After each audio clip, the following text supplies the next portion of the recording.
4 minutes, 30 seconds remaining.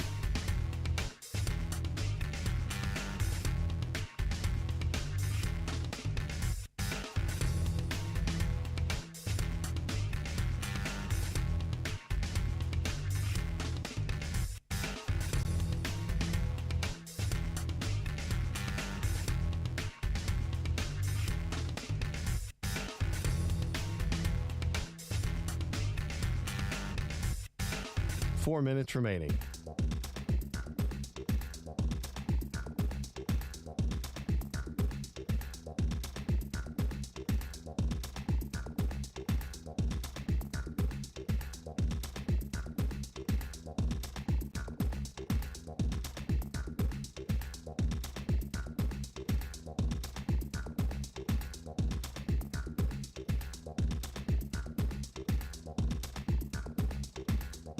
Three minutes, 30 seconds remaining.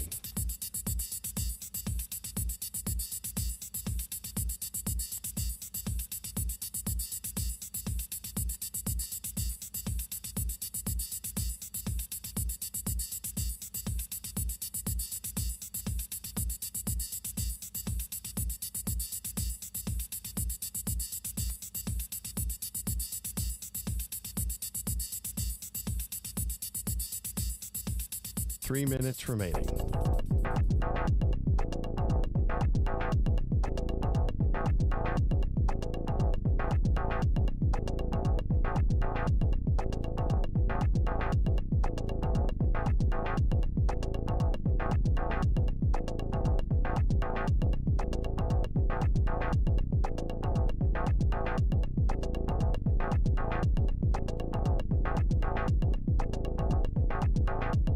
Two minutes, 30 seconds remaining.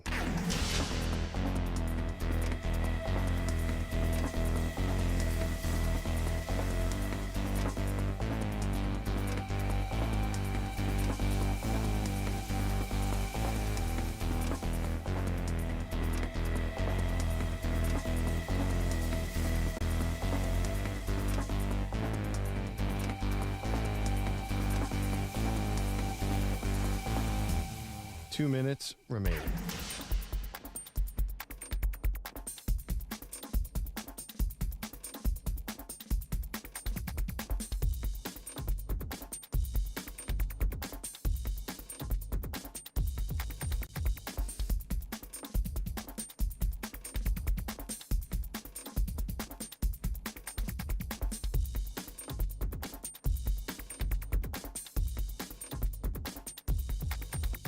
One minute, 30 seconds remaining.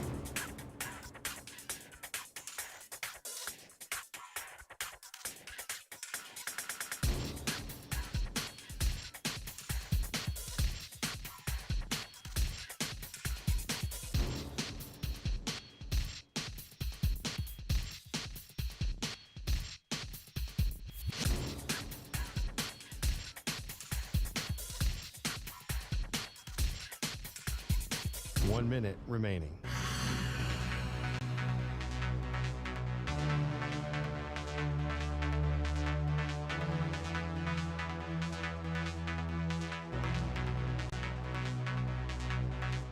Forty-five seconds remaining.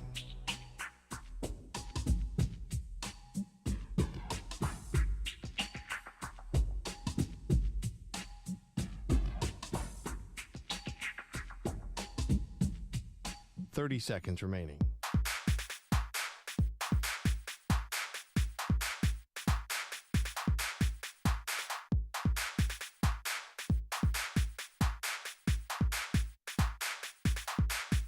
Fifteen seconds.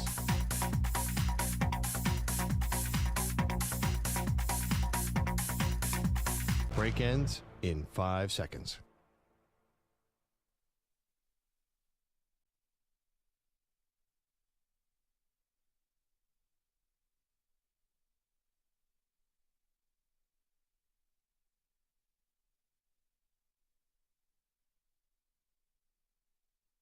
To infinity and beyond.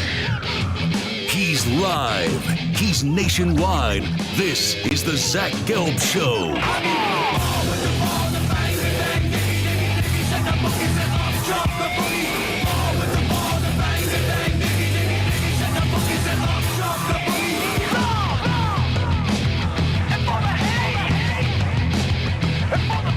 Here's your host, Zach Gelb. Live from the Play Show, yet not overly ostentatious New Orleans Convention Center here in New Orleans. Zach Gelb, day number 3. I think that's right. On Radio Row, we're coming to you live, getting you set for Super Bowl 59 between the Kansas City Chiefs and the Philadelphia Eagles. We have a monster, and I mean monster show for you today. Swinging by in a few moments from now, Ron Rivera is going to join us, the former coach in the NFL. Obviously, Carolina Panthers made a Super Bowl. Last few years was coaching the Commanders, been out of the game for a year, doing a bunch of stuff in the media world. And today it was just announced, actually like an hour or so ago, from Adam Schefter on ESPN, that former Commanders head coach Ron Rivera texted that he is returning to his alma mater, Cal, to help the football program Coach Belichick has made going back to school. Cool, Rivera texted to reporters. And last time we talked to Ron Rivera, it was at Army-Navy Radio Row, and I asked him about potentially going back to school. He clearly stated he wanted to be an NFL head coach first, had some interviews in this cycle with the Jets and the Bears, but obviously did not get either job. So we will offer up our congratulations and say hello to Ron Rivera coming up in a few moments. Pacman Jones, I saw him last night. He's going to stop by in about 20 minutes from now. Fred Warner is going to join us from the San Francisco 49ers. And then how about the defensive hour that we have for you at 4 p.m. Eastern time? Well, actually, so far we've been leading the way on defense. Defense still matters. Defense wins championships. But coming up at 4 p.m. Eastern time today, Micah Parsons from the Dallas Cowboys is going to join us. At 4:20 p.m. Eastern, we'll be joined live on set by Myles Garrett. Can't wait to hear that one.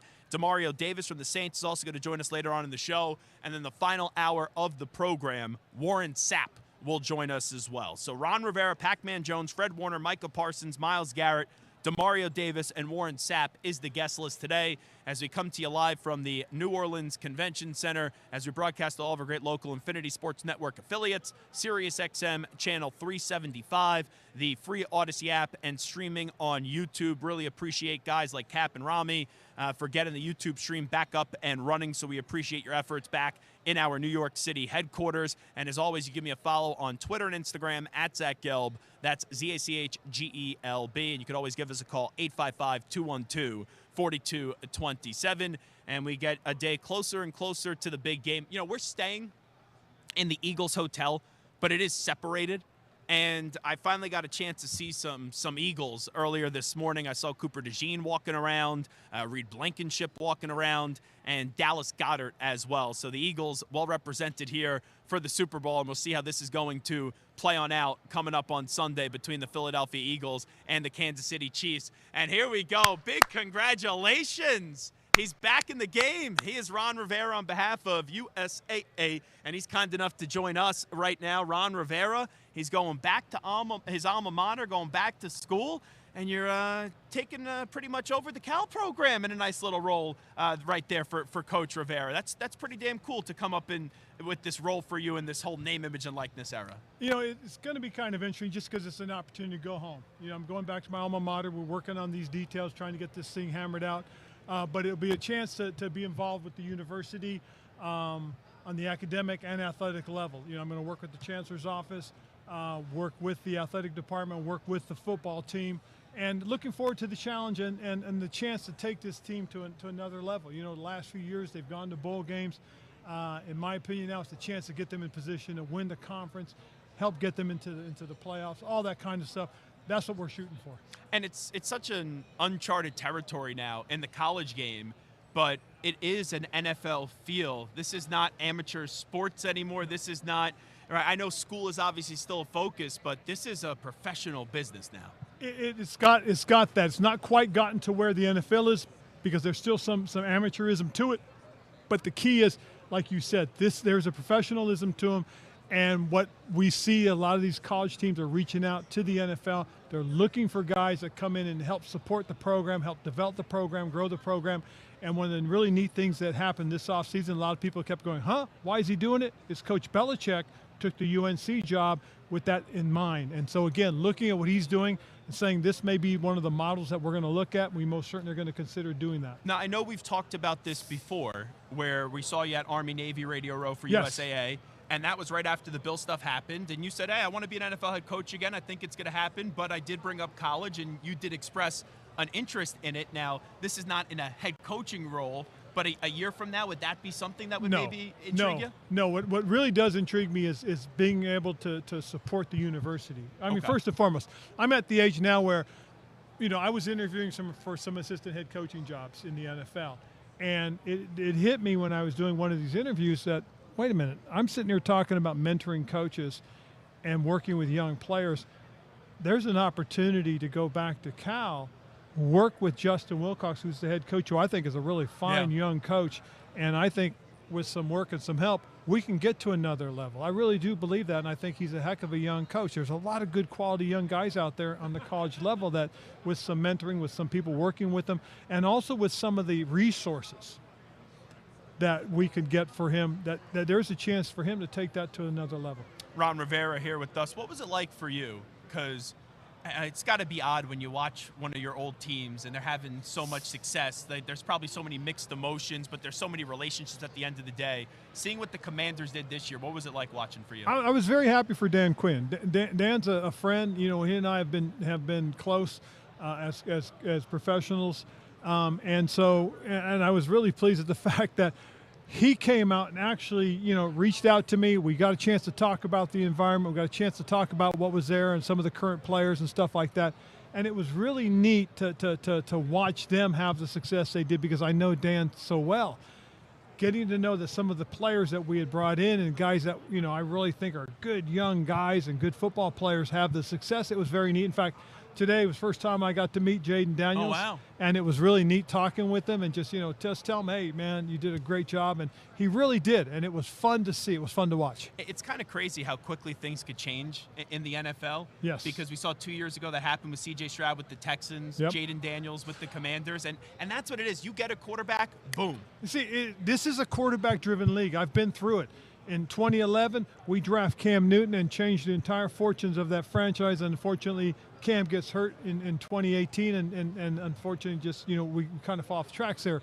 But when you have that guy, you put yourself in position now to get into the playoffs. You have that guy and he's developing and growing. You have a chance to win in the playoffs. You have that guy that's the number one guy. You're in the championship game. You get a chance to go to the Super Bowl. This is quarterback driven. You have a quarterback, you're halfway there. And I know Coach Ron Rivera, you getting a little takey. You were involved with the media this year. I saw you doing your thing. Now Cam's doing his thing on First Take. Oh yeah. Every time he says something, boom, it goes viral. What did you make last week when he was saying that he would rather have a league MVP than a Super Bowl championship? If he would give up his league MVP for a Super Bowl title, he said he wouldn't do it. It's funny. If you look at some of the things that he's accomplished, the things that he's done, they're special. They really are. And until you win a Super Bowl, to me, you don't understand, exactly what it is. He's won a national championship. He's won a Heisman Trophy. He's won the MVP. There's only one thing that is missing on his resume, and that's that. And I kind of think that if he had, if he had won it, I think he would feel differently. Do you think the Jets, and I know this is a Cal connection, do you think the Jets should bring back Aaron Rodgers, in your opinion? I think what they need to do is they need to sit down and explore it with him. I think it's a decision that's got to be made congruently with a conversation where they're all in this discussion, and it's like, dude, are you going to commit? Are you going to buy in? You're going to be part of what we do. We can't have the same situation. The guy's a tremendous talent. The arm talent's still there. We saw it. We saw the ability to do those things still. But you've also got to have the components around him, because this is a quarterback-driven league. Once you find your franchise quarterback, you got to protect him. You got to put playmakers around him, and then you've got to have a protection plan for him. Then you've got to have a complementary defense that's going to take the football away and put them in scoring position. You get those elements around any quarterback in this league, and you are a playoff team. Ron Rivera, how did you reflect on interviewing for the Jets and the Bears? I went back and really looked at things I did more so in Carolina. When I was in Washington the last few years, I was more of a manager than a coach. You really felt like you were trying to keep people and situations, circumstances from getting into the way of football. And that was different. But in Carolina, we had a plan, we had a process, we were able to stick to the process. We didn't have those types of distractions. that got in the way. We were able to manage them and really focus in on what was important, not what was interesting. I also want to ask you about the Bears and their future. So Caleb Williams, right? Up and down first year. You get a coach that gets fired. It's not an easy situation as Ron Rivera's here with USAA. But one of the guys on the market, the two hottest names were Ben Johnson and Mike Vrabel. Mike lands with the Patriots, and Ben Johnson, the offensive mind, he lands with the Bears. There's always, right, and you know it, you go from a coordinator to head coach. You never know how that transition's going to be. Some guys can handle it, some guys can't. What do you think this pairing of Ben Johnson and Caleb Williams can be? Well, I think it'd be very good. The biggest thing that has to happen more so than anything else is, you know, with Ben Johnson is we're going to start from the beginning. We're going to go back to the base fundamentals. We'll go back to the things that help build who you are, in my opinion.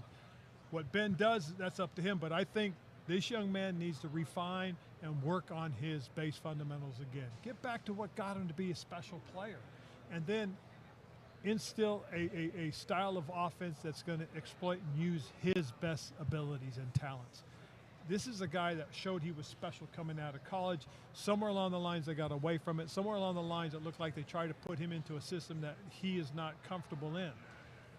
This is a guy that grew up in a specific style. He was with the same head coach his entire college career. Now all of a sudden he had to go out and learn something that didn't suit him.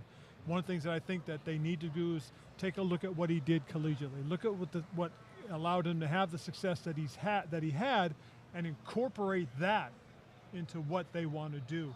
We did that with Cam Newton. That was one of the things that Rob Chudzinski and the offensive staff did was, you know, we went out, we talked to the coaches at Auburn. We talked to Gus Malzahn and find out what Cam did well. And then Rob Chudzinski, Mike Shula, you know, they got together and said, hey, let's work this, let's design this, let's do this.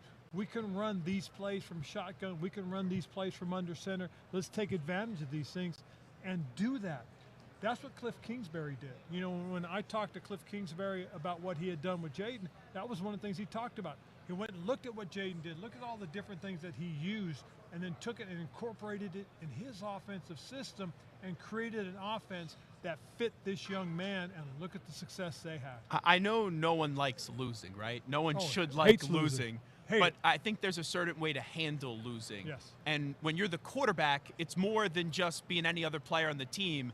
And that's something that I think you need to see more out of Caleb Williams on the sideline. There's times when things aren't going well. I'm not saying you need to have a smile on your face, but there's just a certain sulking that happens. And one of the things he'll learn is that, you know, the other 52 guys look at you. Your body language is important. Your posture is important. You know, you can't lay on the ground when you get knocked down. You got to pop up and get back like nothing happened. On the sideline, you can't slump on the bench. People notice those things. Yeah. Your teammates know. You want to exude confidence. You want to exude, hey, we got this. Let's go. Get me the ball. I want to get back out there and make it happen. This young man, these things will happen for him. He'll learn these things. He'll understand these things, and he's going to take it, and he's going to run with it. I really do think that, you know, what the Bears did, getting Ben Johnson, was a signal that, hey, we're going to work this out. We're going to get this corrected, and we're going to go forward. So the two things that stand out to me the most in this game, Ron Rivera, it's the Eagles defense up against the Chiefs offensive line. And then also what stands out to me, too, is just if that game is there for the taking late and 15 has the ball, just how it's going to play out. Well, for me, the biggest thing is, first of all, I'd love to see history. I really do. You know, I think a three-peat, which has only been done once, and that was at the very beginning of the NFL. Okay, Green Bay had just won the NFL championship, okay, and then the next year they started calling it the Super Bowl. They win the next two, so there's your first ever three-peat. But what they're going to do now is there's an opportunity to win 3 Super Bowls. This hasn't been done before. This will be a very special moment, I think, for the NFL if it can be accomplished. Secondly, I don't disagree with you.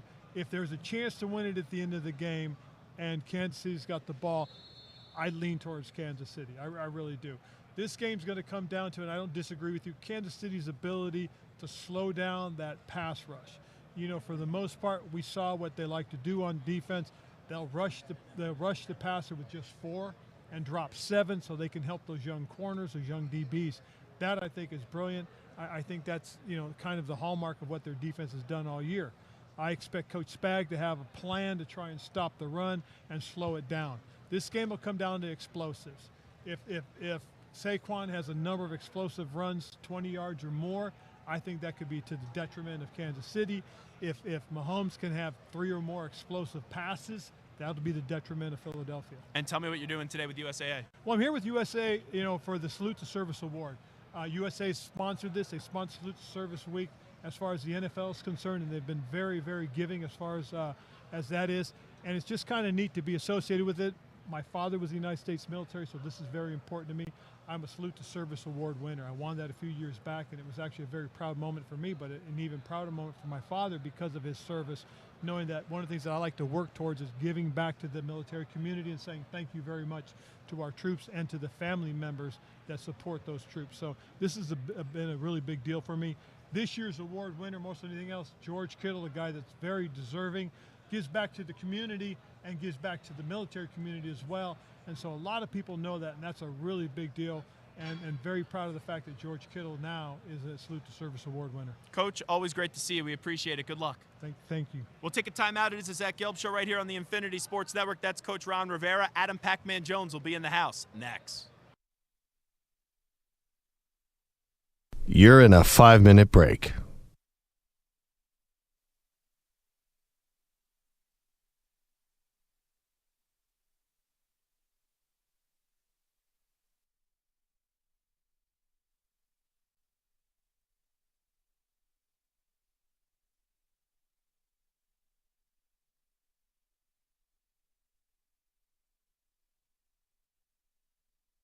Four minutes, 30 seconds remaining.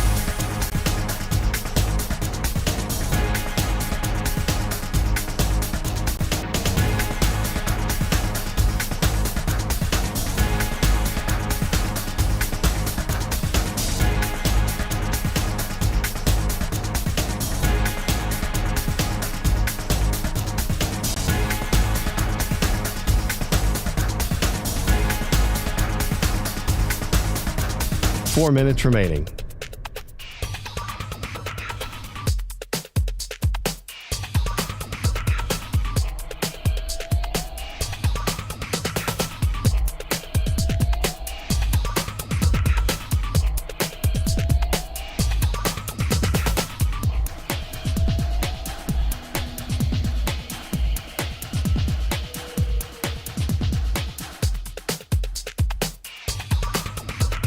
Three minutes, 30 seconds remaining.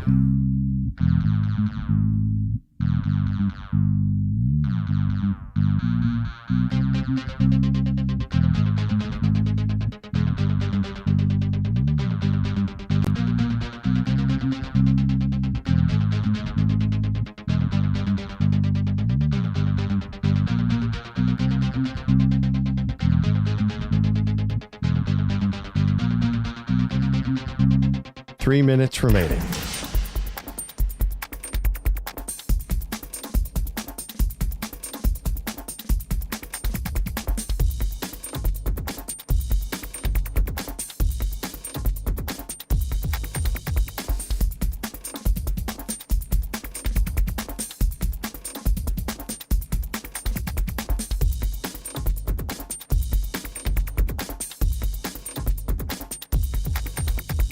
Two minutes, 30 seconds remaining.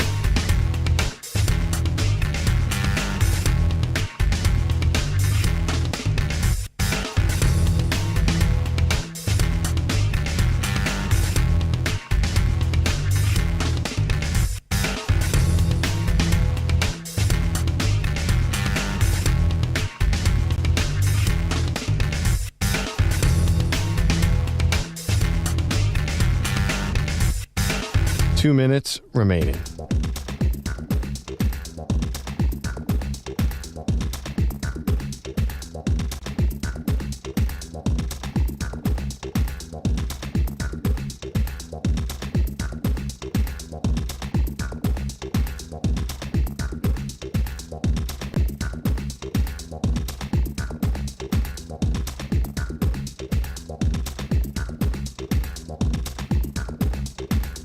One minute, 30 seconds remaining.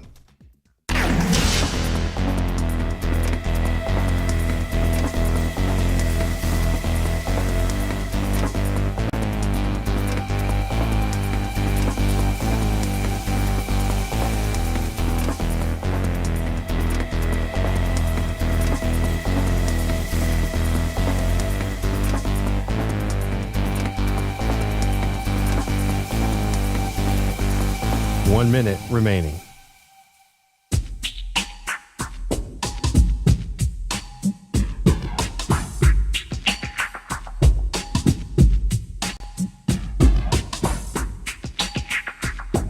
.45 seconds remaining.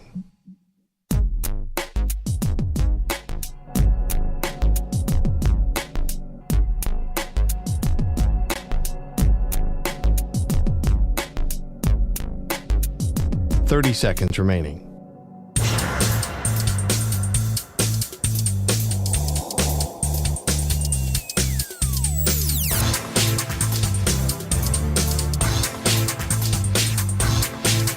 .15 seconds.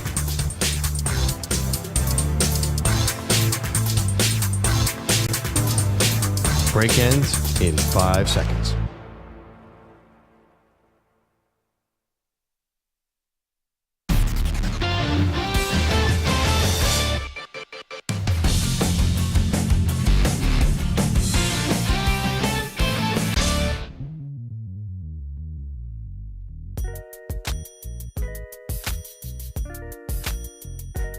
You're listening to the Zach Gelb Show on the Infinity Sports Network. Alrighty, back from New Orleans, day number 3, Radio Row. Zach Gelb here with you. Good stuff with Ron Rivera, as you see another former NFL head coach going back to school. I know it's not in a head coaching role, but good to chat it up with Ron Rivera a few hours ago when that announcement comes out. We get him right on the show shortly after that. We'll have Pacman Jones stopping by in a bit. We'll do some Travis Hunter conversation with him, and also the state of the Cincinnati Bengals. And I guess we'll get into the Tennessee Titans as well, because they're fascinating to me what they're going to do with the number 1 pick in the NFL draft. Because when you look at Tennessee, this is a team that they need a quarterback. They could use a defensive back. They could use a star pass rusher. And they could also trade back to acquire more assets with Mike Borgonzi coming on in as the new general manager for the Kansas City. How about those Chiefs? So we'll chat some things up there with Pacman Jones. Fred Warner going to stop by in about 20 minutes as well, live on the show. Micah Parsons in the 4 p.m. Eastern time hour, followed by Myles Garrett and Dameario Davis. And then we'll get back into a lot of Colorado conversation with Warren Sapp. I had an interesting evening last night. I'll get into more of that later on in the show. But I would like Samter and Stu later on in the show. I'll set the stage. I was in a private gambling room last night, and there was one huge celebrity that is associated with this game that's not playing in this game that was in that room as well. And the room only consisted of 6 people. And I was one of the 6 people that were in that room last night. So I'll share more of that story and how that all came about later, but I'll have Samter and Stu brainstorm some guesses, and we'll follow through on that later on in the hour as Super Bowl week is starting to pick up. The storylines for this game, I think they've already are played out, and we talked about this yesterday when you get into the Chiefs going for a three-peat. You get into, as well, the legacy of Patrick Mahomes already. Travis Kelce already kind of dismissed that this is going to be his final game, so don't anticipate that there's going to be a retirement after this one. Could potentially get the Taylor Swift and Travis Kelce with the engagement afterwards. We had fun with that, talking with Paige Spiranek yesterday. So those are just some of the things. And then on the other side, it's the Eagles. Saquon's the biggest story, I would say. But in the game breakdown, and I even said it to Ron Rivera, in the game breakdown, for me, it's that Eagles defensive line and that Eagles front 7 going up against the Chiefs offense. And that's the way that, right, these legendary quarterbacks, they lose games. When you have the greatness of Patrick Mahomes, just like you had the greatness of Tom Brady, I don't care what quarterback you are. Some quarterbacks handle it better.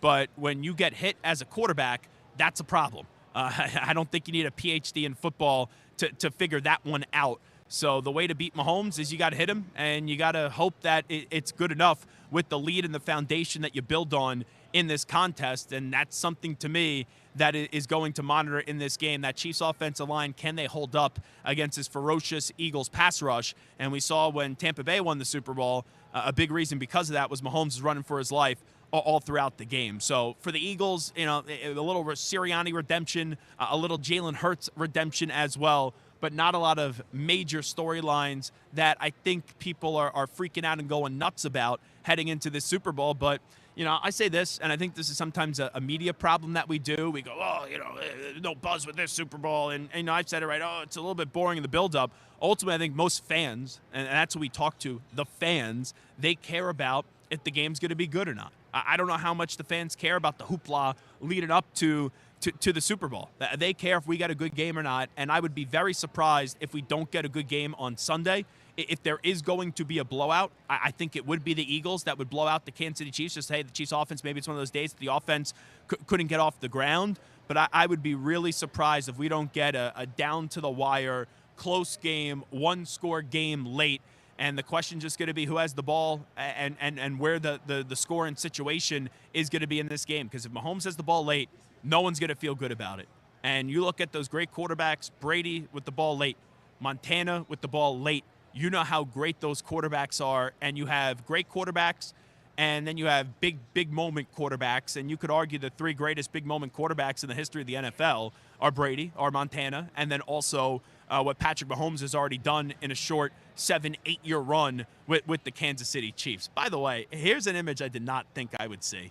And I know I may be persona non grata when it comes to his camp and being in his presence.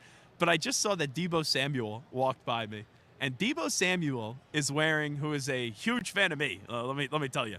And there's some things happening behind the scenes on that throughout this week that maybe we'll get into at another day when it comes to the Deebo Samuel camp and his representation. But Deebo is walking around. Remember, this is the guy that hung up the phone on me because I pressed him about things that he said about the Eagles. He's walking around in a Kelly Green, A.J. Brown jersey. How he is rooting for the Eagles in this one.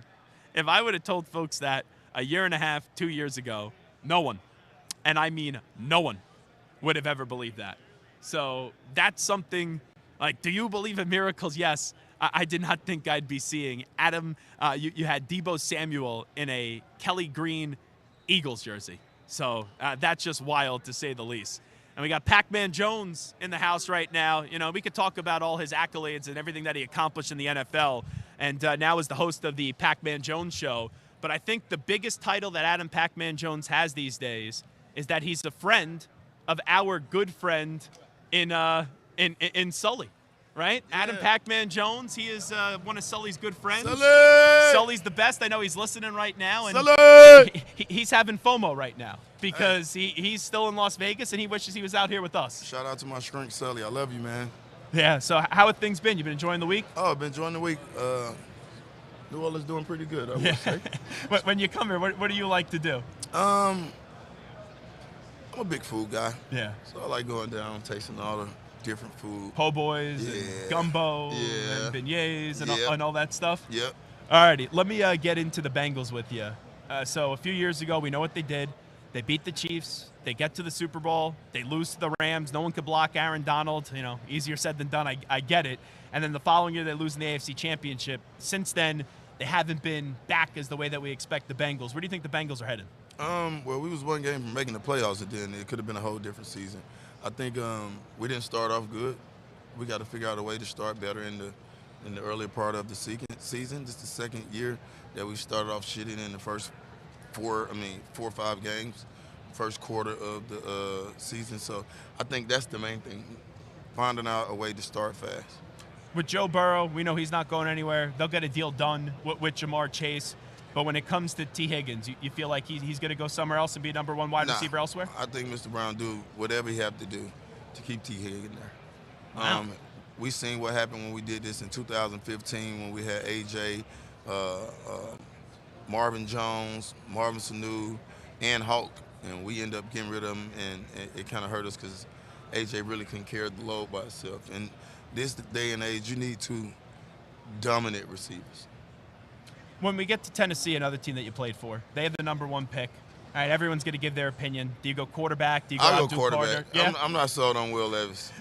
I'm sorry. And if you don't have a quarterback, then you're screwed in this league. Yeah, you are. I'm just saying I'm not sold on him. I don't blame you. I don't think Will Levis has done enough to make you think that, this could be our guy when you have the number 1 pick in the draft. Nah, I would go quarterback. Cam or Shador? Shador. Okay. Why Shador? Because when you come from a tool of tangibles, I should say, with Deion being his dad, the stage is never too big. Kid love football. He got everything in the world that he wants, and he's very smart. You need a guy like that that can run it. When you look at Travis Hunter and how you envision him playing, we saw him play both ways in college, right? Won the Heisman Trophy, had an unbelievable career. How do you think, you being a guy that did so many things for a football team, his game translates to the NFL and the role that Travis Hunter needs to play under? I think he's a full-time defensive player, and probably put him a package together, 15, 20 plays on the offensive side of the ball. Here's the thing, though. I wonder, because when it comes to eventually making money, I think he's a better defensive back than wide receiver, and that's not throwing shade. I think he's a really damn good wide receiver. And a lot more money to be made, though, at wide receiver. Does that factor into the decision for the player? There's a lot more money to be made at corner, too. There's some cornerbacks out here getting paid a lot of money. I know, but we're talking like 30-plus for these wide receivers. Yeah, I 35. I think he'll be better on the defensive side of the ball. Of course, he's going to, from my understanding of what I've heard from sources. Oh, you got sources? That he want to play both sides, you know what I mean? Yeah, well, I don't blame him. He did it so successfully in college, and if that's your mentality, why would you want to change? See, though, it's a little different in the NFL, though. Like, it's a whole lot different. It's a lot more physical. It's a lot more faster. You play more games. It's a big difference. So tell me what you got cooking here. I know you got the new show out there with the Pacman Jones Show. Yeah, shout out to Pacman Jones Show, my team at betonline.ag. We doing sports. We doing it our way. It's politely raw, you know what I mean? My co-host, Evan, does a great job of helping me pick topics and preparing me and having us on the hottest things that's going on and talk pretty much every sport there is. So, yeah, we're enjoying it, man. You can find it on all platforms, the Pacman Jones Show. Yeah. Have you ever made it, by the way, to a Vegas Golden Knights game? Because we were supposed to go with Sully. I know. And you had a little flight issue last year. I haven't made it. I'm definitely making a playoff game this year, though. But we know where you have been. Yeah. Piero's. Yep. Oh, the veal parm at Piero's. Oh, what a great restaurant, huh? Phenomenal. Yeah. It's like it's not a buffet, but Yeah. it's like a buffet, especially when you go with Sully. He knows everybody there, and it's just meal after meal after meal, dish after dish after dish. It's unbelievable. That place was really good.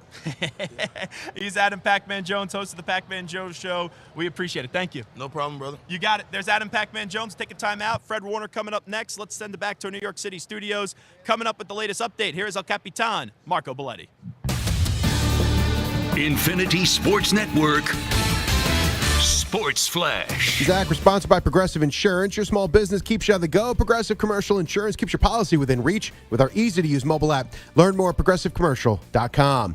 Doesn't look like Kevin Durant wants a reunion in Golden State. Reports are Durant, no interest in going back to the Warriors with less than a day remaining with the trade deadline. We'll continue to wait and see if Durant gets moved at all and if Jimmy Butler gets his wish and he's actually traded to Phoenix. Bucks, they've acquired Kyle Kuzma from the Wizards. That in exchange in a package for Chris Middleton.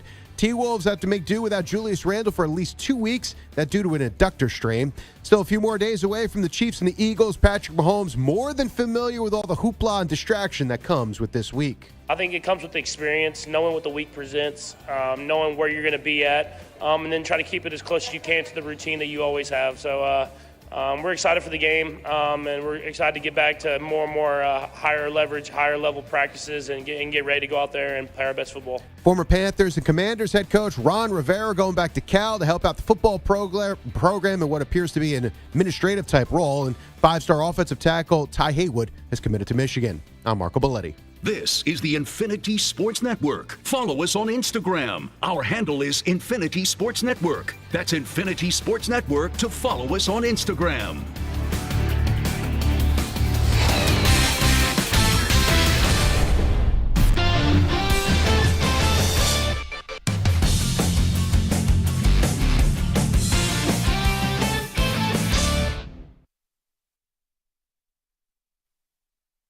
You're in a 5-minute break.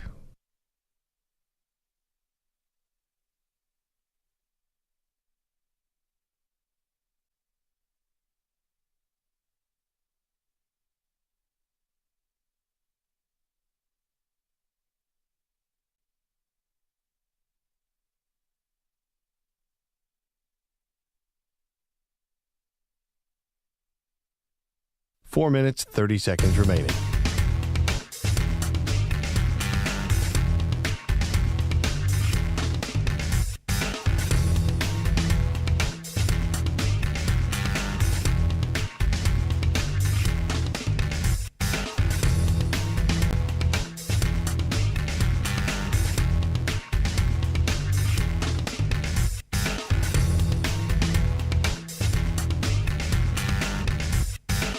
Four minutes remaining.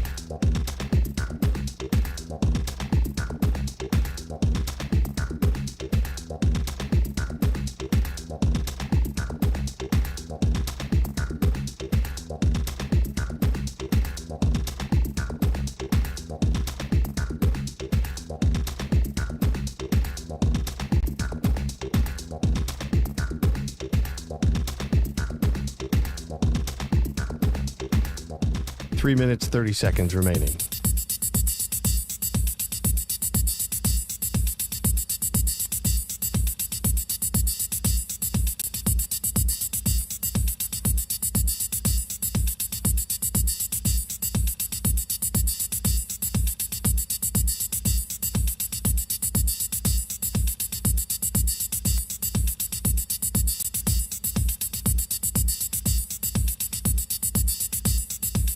Three minutes remaining.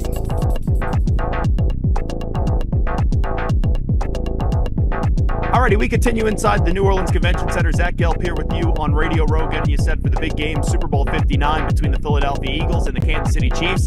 And now joining us, one of the best pass rushers in the NFL, here today on behalf.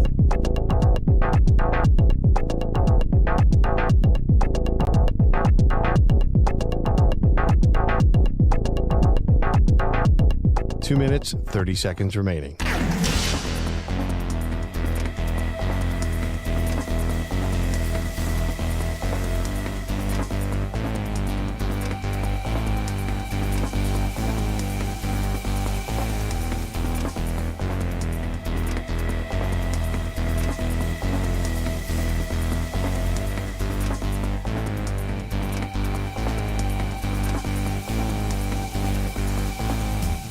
Two minutes remaining.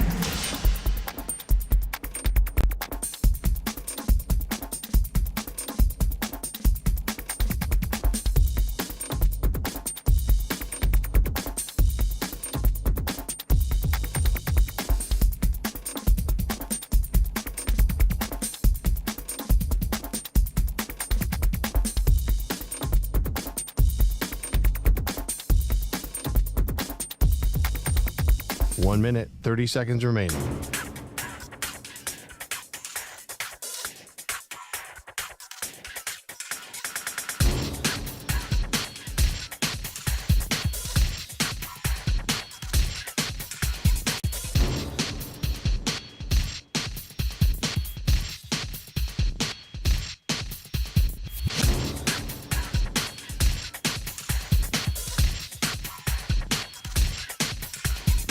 One minute remaining.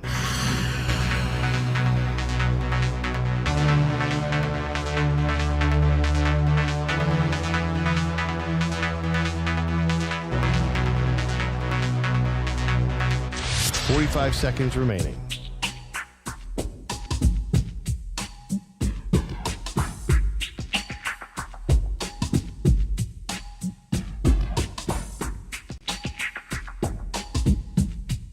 Thirty seconds remaining.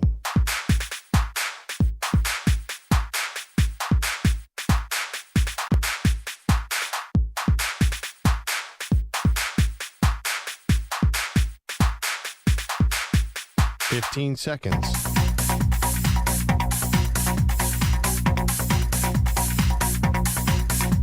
Break ends in 5 seconds.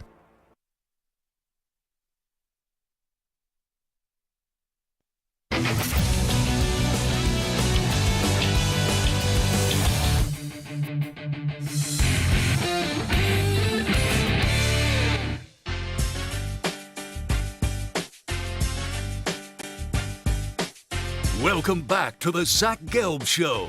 Alrighty, it's time to ask the pros. Where the listener gets to ask us a question. It's brought to you by O'Reilly Auto Parts. Simply tweet your question at INF Sportsnet or at Zach Gelb. Using the hashtag Ask the Pros. Be listening later in the show. We might answer your question. Think O'Reilly Auto Parts for all your car care needs. Get guaranteed low prices and excellent customer service from the professional parts people at O'Reilly Auto Parts. O'Reilly Auto Parts. And now joining us from the San Francisco 49ers on behalf of Experian is Fred Warner. Fred, appreciate the time. How are you? Yeah, absolutely, man. Thanks for having me. I'm doing great. Well, this year, obviously, you guys are in that mode. You know what? It's Super Bowl or bust. Of course. And when the season gets away from you early, it's tough to kind of get it back right and get things smooth sailing. When you look back at this group, and you guys still have a Super Bowl window, I believe that just – what do you think factored into this year just not being as successful as you thought it was going to be? Yeah, I mean, everybody talks about the injuries, and it was real. We sustained injuries at key positions. You know, you talk about losing a Christian McCaffrey to start the year, and how crucial that is for your offense. You know, losing Javon Hargrave in Week 3 with a torn tricep, not something that you can just, come back from. That ends your entire season. Like, these were devastating injuries that we sustained all across the board, and so it was hard, man, just trying to compete every week and work through that. No excuses at all, but it just wasn't our year. There were two national storylines, I thought, with the Niners this year. One I think was fair. The other I thought was ridiculous. They're never fair. Well, no. I'm just kidding. Okay. I'll get to the fair one in a second. Kidding, I know you are. But let me start you off with the ridiculous one. Sure. Kyle Shanahan being on the hot seat. Mm-hmm. The dumbest take, I think, in the sports world this past year, where people are like, well, maybe Kyle Shanahan is going to get fired. If he got fired, all right, he still got to win a Super Bowl, he'd be snatched up in a second, and the 49ers would probably regret it. Yeah, exactly. I mean, I don't pay no attention to that type of noise. It's kind of just silly talk to me. But everybody needs something to talk about, especially when your team's not doing well, right? They're always going to find things to harp on and try to attack people. So I'm not surprised that people, And the fair one, and we'll see if you agree or disagree with Sure. it. Just what Brock Purdy is. Mm-hmm. What's the apex of Brock Purdy? You're on his team. You've seen what he's done the last few years. I think Brock could be a good quarterback. See, the same thing happens with Jalen. They go, oh, all the players around him. Hot take. You need good players to win in this league. Mm-hmm. I think he could be a good quarterback. Would I pay him $55-60 million? If he gets it, God bless. But no, I would not. I wouldn't. No, I'd pay him top dollar, and I'll tell you why. Because I've watched him up close and personal. I'm there day to day. I know exactly who he is, what he's made of, and I watched the tape too. I think for anybody who sits there and studies the tape of what exactly do the elite quarterbacks do in this league, being able to create, make all the throws, process at a high level, he does all those every single week. Last year being his second year in his career, leading us to a Super Bowl, being a Pro Bowler, in the conversation for league MVP as the Mr. Irrelevant, last pick of the draft. These are all things that are unheard of. Like, you don't hear about them. It's not common. It's irregular. So, of course, this year when he wasn't MVP status, because of injuries around him, and none of us were at our top tier, because if we were, then we wouldn't be talking. I wouldn't be talking to you right here. I'd be talking to you at a podium somewhere, playing here. So at the end of the day, you got to look at the tape. What is real and what is not. And when I look at what's real, I know that he's the real deal, and he's worth every penny. And to be clear, we'll see if he can become great. Mm-hmm. Right? You have been established in this league. Everyone knows you're one of the best defensive players in this league. I just got to see more out of Brock Purdy to get to that level of greatness. Yeah, that's the NFL. You got to prove it every single year. You can't just be a one-hit wonder, and I understand that. I take pride in every single year having to prove it all over again. It doesn't matter if you did it one time, 2 times, 3 times. It doesn't matter. You got to do it every single season. That's what's so hard about this league, is having to go back and do it over and over again. And the thing I'm most impressed by him, it's who he usurped. Because this team moved mountains to get Trey Lance. And you are Mr. Irrelevant. The conviction that Kyle had in him, and I could easily say, oh, well, Kyle didn't know this guy was going to be this good. But you keep on hearing the more and more stories about how he won people over quickly. It means a lot, because you either have that leadership factor or you don't. We've seen a lot of good quarterbacks not be good leaders. Yeah, no, I mean, he's a phenomenal leader, and he leads in the right way, being exactly who he's supposed to be. And the ultimate leaders, they play at a high level, to where it doesn't matter what you say that comes out of your mouth. Guys feed off of your actions and how you perform on the field. That's what makes the best leaders, not just what you say in the pregame huddle. So yeah, he's been awesome. You guys have so many players that have been around the league, and you guys have been so close but yet so far. I'm just wondering, who's like the most interesting dude on the San Francisco 49ers? Oh, boy. I can go a lot of different directions with that question. You know, I don't know how much time you got, but there's a lot of different cats. You know, I think people talk about George Kittle all the time and, you know, how much of a character that he is. But, I mean, we got characters all over the team, man. There's so many different personalities, but it just works because we're all made of the right stuff. We all love the game at such a high level where we're willing to put it all on the line every single week for the common good. You know what happens when you go on long playoff runs and then you have a season like this. People go, Niners Super Bowl window, it's over, it's done. They had too many battle wounds. They couldn't get to the top of the mountain. I even see the look in your eye when I say this. What do you say to people that believe the Niners can't get back here and finally get the job done? Yeah, I mean, it has nothing to do – like, other people's opinions have nothing to do with what we're about to embark on, right? Like, in my mind, the season was over as soon as we didn't make the playoffs. You know, it was time to regroup and get back to what we know and who we are and the standard that we created and built for the 2026 season, 2025-2026 Super Bowl, right? You know, what is that going to look like? It's going to take everything. You know, it's going to be miserable, honestly. It's never easy, you know, those years where you are coming off of a down year. You don't just snap your fingers, sign a couple guys, draft a couple cats, and all of a sudden you're back. Like, look at what Philly had to go through just to make it to this point, you know?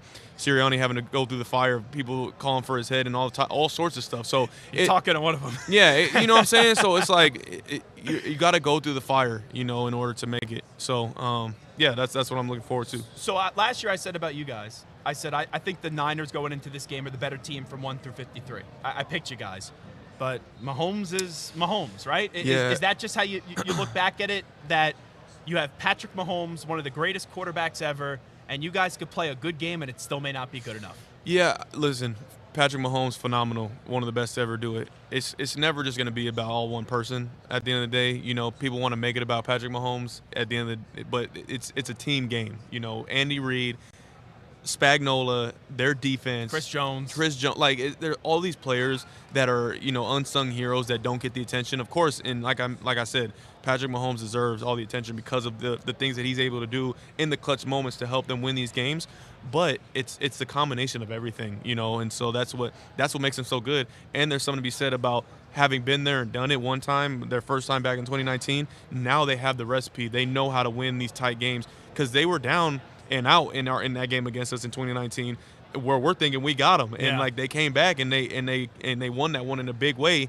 Now that gives them all the confidence in the world, where it's like it doesn't matter if we're up or we're down in a game. We know we always have a chance as long as we got everybody involved, you know, and everybody on the same page. So I have to peel back the curtain a little bit. When you sat down on my Twitter feed, it was Deebo Samuel in an Eagle jersey. Now, I don't think Deebo and I are ever going to be sending each other Christmas cards. He hung up the phone once on me in an interview when I was pressing him about things that he said about the Eagles. I couldn't believe when I saw him walking around here in an Eagles jersey. Kelly Green, A.J. Brown, that's something I did not believe with his history with that Eagles fan base. Yeah, no, you know, Debo's always going to be a trendsetter, man. But I know he's boys with A.J. Brown. I don't know if it was an A.J. Brown jersey or not. I'm assuming it was. So he's just repping his brother out here at Super Bowl week. So you go in the Niners locker room. I just want to ask you this. I'm enamored by Grant Cohn on social media. What are the media interactions like? Because I get it. A lot of the beat reporters, you see him every day. Some days you like him, some days you don't. Sure. That interaction in particular, I always think is a polarizing one of the Niners. Yeah, locker. Grant, he's obviously brutally honest, you know, to the point where he's gotten under some player skins. But at the end of the day, man, if you're playing so good where he can't say anything negative about you, then that's all that really matters. You know, you got to give him good things to write about, you know, by your play on the field. Don't worry about what the bad things that he's saying about. I don't know. You know, it's their job to create a story at the end of the day, so it is what it is. Fred Warner here with us. There's respect both ways. Yeah, so I know this game, right, it's marketed offense. Mahomes, Kelsey, Reed, Jalen Hurts, Saquon, A.J. Brown.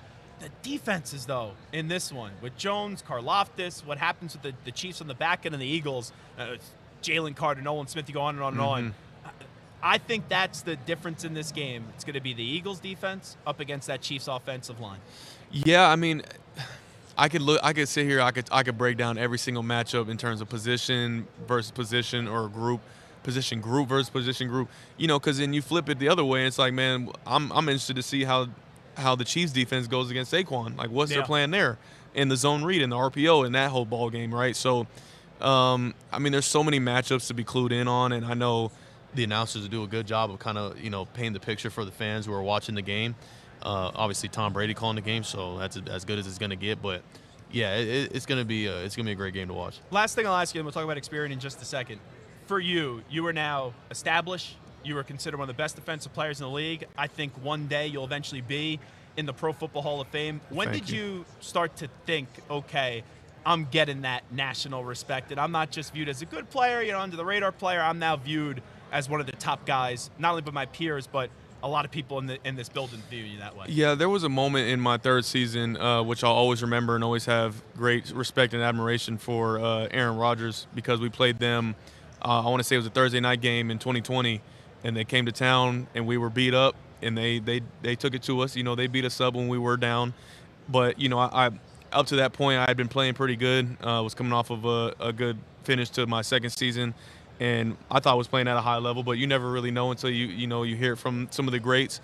And this is the Aaron Rodgers, of course. And after the game, he comes up to me. He's like, "Man, you're the best. You're the best in the game. You deserve to be All-Pro."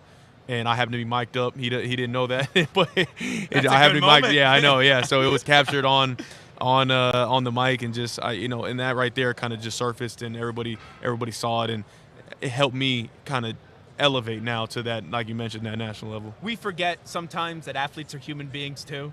What's your phone like when that clip goes out? Yeah, no, it blows your up. Listen, first of all, you. I mean, aside from all of that, I mean, it doesn't matter how many Pro Bowls or All Pros I make. I'm a fan true and through to the game, and to all these guys who have been just phenomenal in this league. Even the young guys who are ascending, I'm still a fan, at heart. So when I have Aaron Rodgers coming up to me, I'm like, yeah, I know we just competed against each other, but man, you're Aaron Rodgers. This means the world to me. And so, yeah, of course, my mom and brothers and everybody, everybody who is involved in my life, hitting me up, talking about wow, can you believe this? And, it's just surreal to even just be in the NFL, to be honest. You got the great polo on. Tell us about the work that you're doing today. Yeah, man, Experian. Here talking about saving time and money, which obviously all of us are always trying to do, right?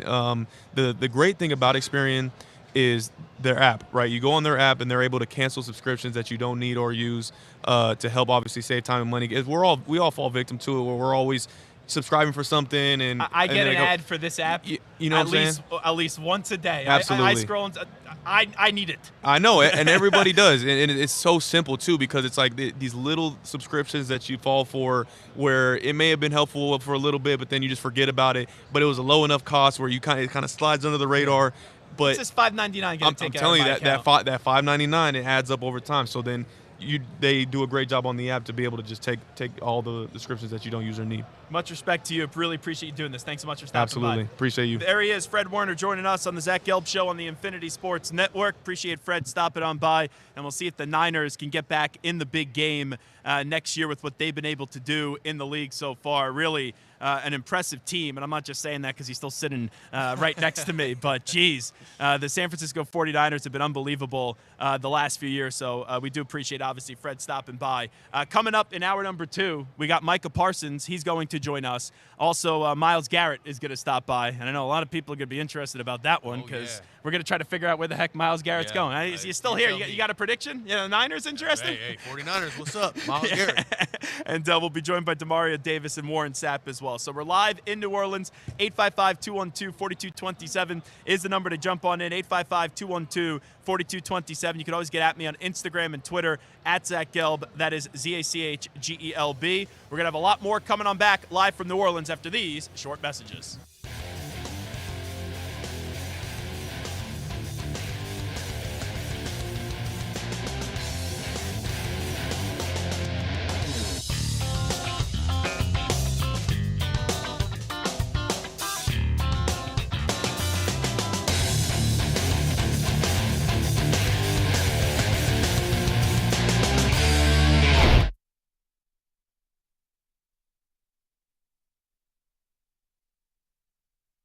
You're in a 5-minute break.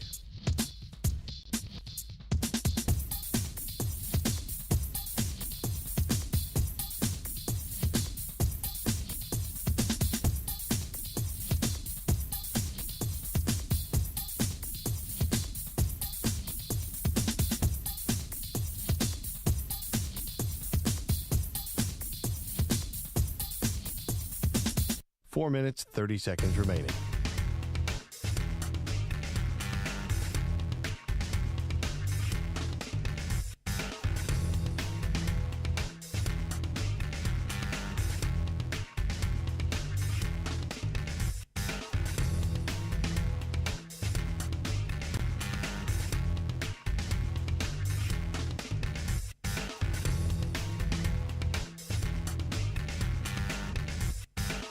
Four minutes remaining.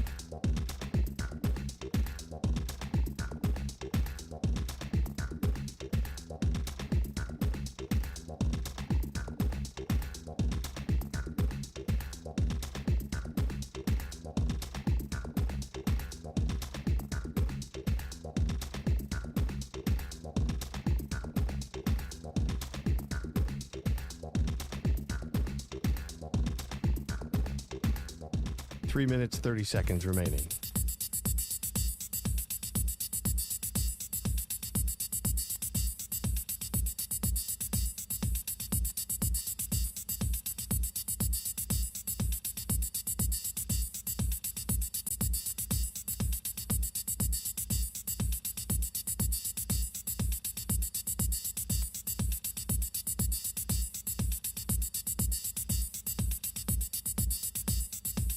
Three minutes remaining.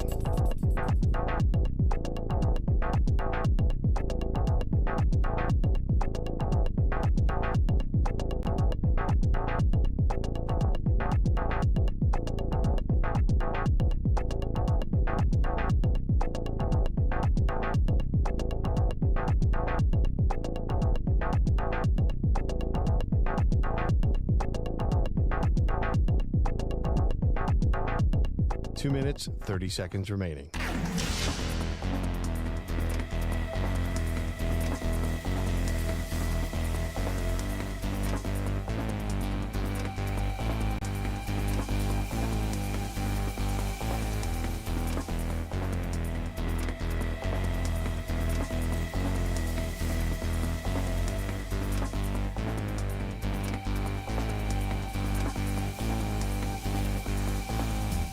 Two minutes remaining.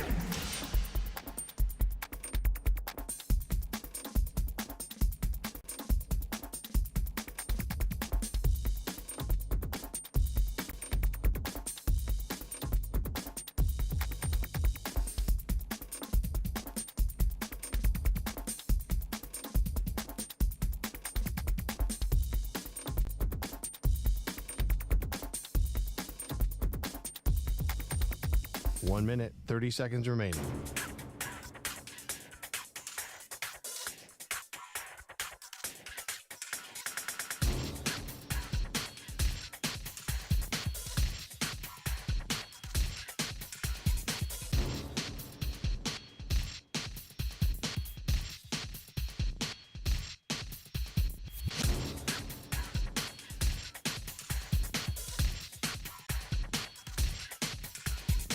One minute remaining.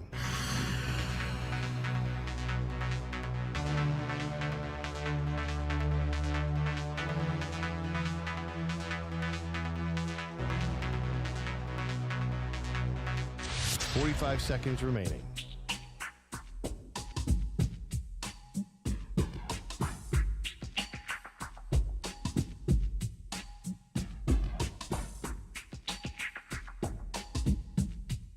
Thirty seconds remaining.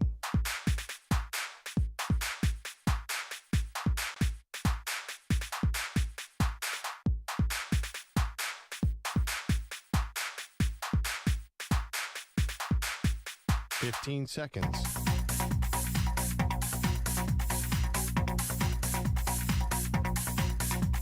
Break ends in 5 seconds.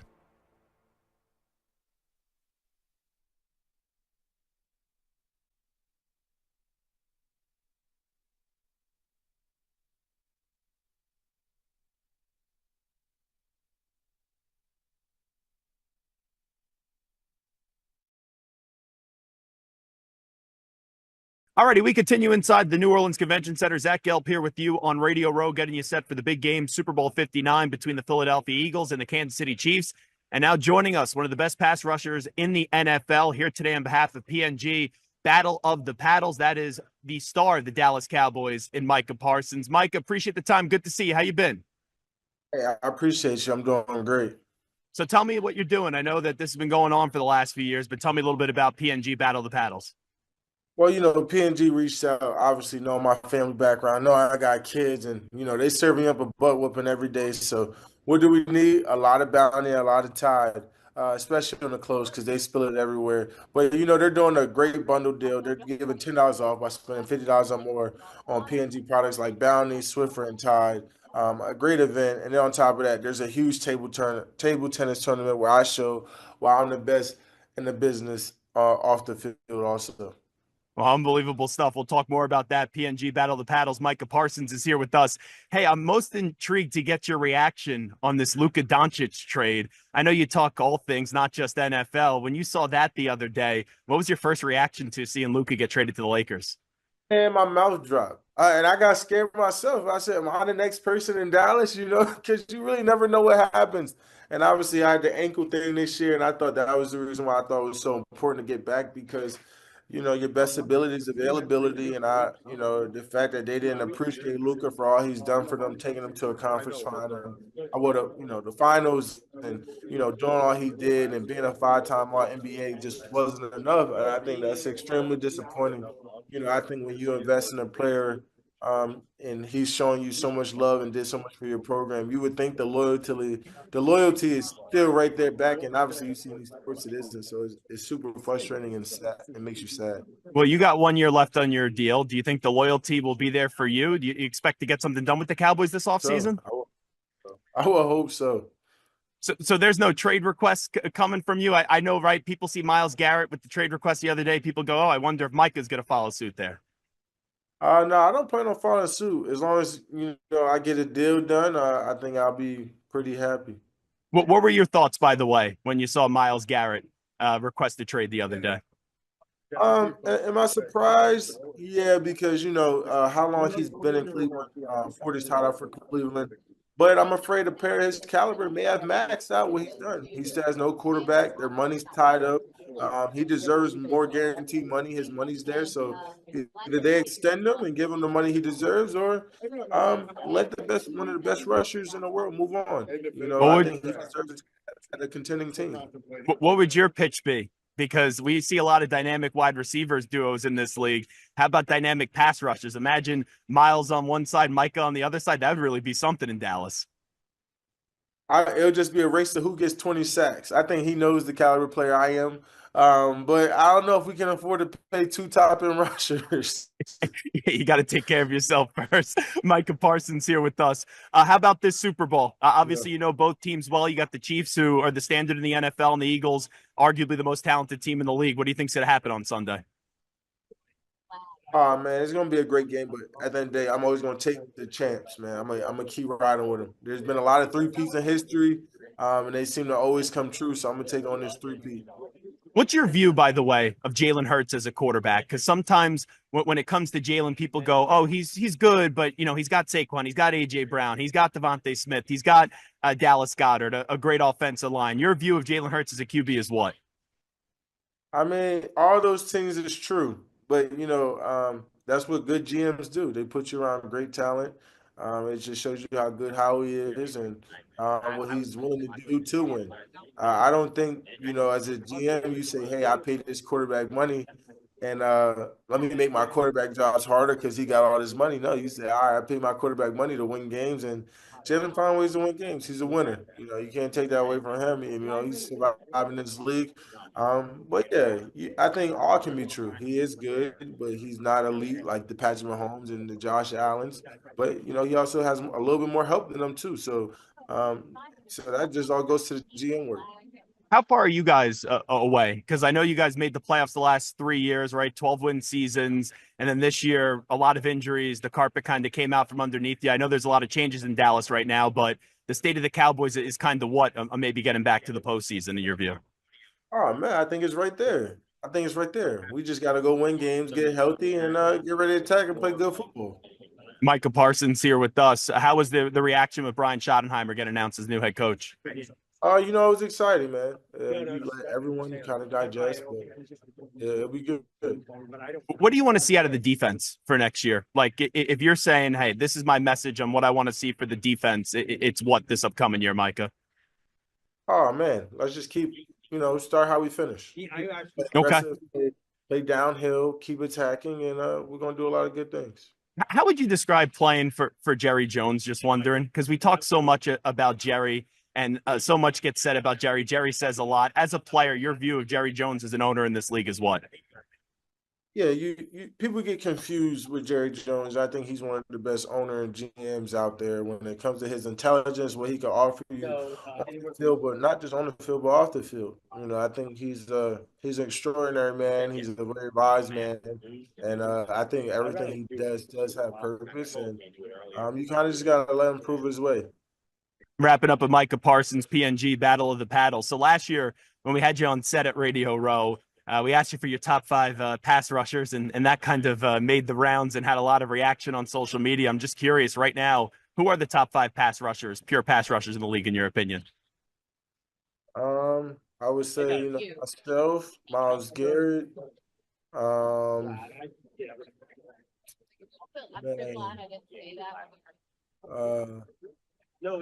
Honestly, Danielle Hunter. I think Trey Hendrickson had another really good year. And man, I'm gonna leave somebody out because I'm really not thinking. Still not TJ Watt? No. Why is that? Can you explain that to me? That's the one thing I don't get. I love your takes. I know you do a great job with the podcast. You're very entertaining. This whole thing with TJ Watt, what's going on there? Because it makes no sense to me how he isn't a top 5 pure pass rusher in the league, in your opinion. Okay, look what you just said. You said a pure pass rusher. Okay. If you look at what I do, you look at what Miles do. We all move around. I play right, left. I play right tackle. I play nose. I play left guard, right guard. Everyone kind of finds their way. I mean, you know what I mean? Like, if you're talking about pure pass rushers, there's about a few of us that's probably in the league of our own, and everyone else is just pretty much high-end rushers. They don't got versatility. They don't, move around. They don't create matchup. You look at pass rush percentages. I've been one of the best pass rushers who came into the league since I came into the league. Win now, quick hurries. Like, you don't really see that from those type of guys. They live on cover sacks. When I live on win right now, let me disrupt the quarterback. QB hits, and I'm not saying anything's bad with that. TJ has over 106 multi-defensive player of the year, and he's going led the league in sacks 3 years too. Yeah, he's going to be a Hall of Famer one day. But what I say where the league's at now, pure pass rusher. I mean, come on, bro. I don't even think it's close. All righty, we'll agree to disagree on that one. Before I let you run, you think Mike McCarthy will land on his feet somewhere next year? Yeah, for sure. And by the way, before I say this too, when you guys ask these questions, I say pure pass rusher. I don't say like football player. Do I think he's a top 5 football player, defensive football player? Hell yeah. The way he creates turnovers, the things that he does on the field is unmatched. Creating 6 forced fumbles is great. I think he's a top 5 defensive football player, but pure pass rusher. So what's your definition of a pure pass rusher then? A pure pass rusher is a guy who just, rushes the quarterback, has moves, finesse, ability to create havoc onto the quarterback. When it's 3rd and long, you say, all right, this guy is it. Now, when you talk about football players, I mean, now you're in a different discussion. Pure pass rushing is a singular part of a football game. It's a very singular. You know what I mean? It's very vindictive of what football actually is, But when you say a full guy that creates TFLs, which TJ Watt does,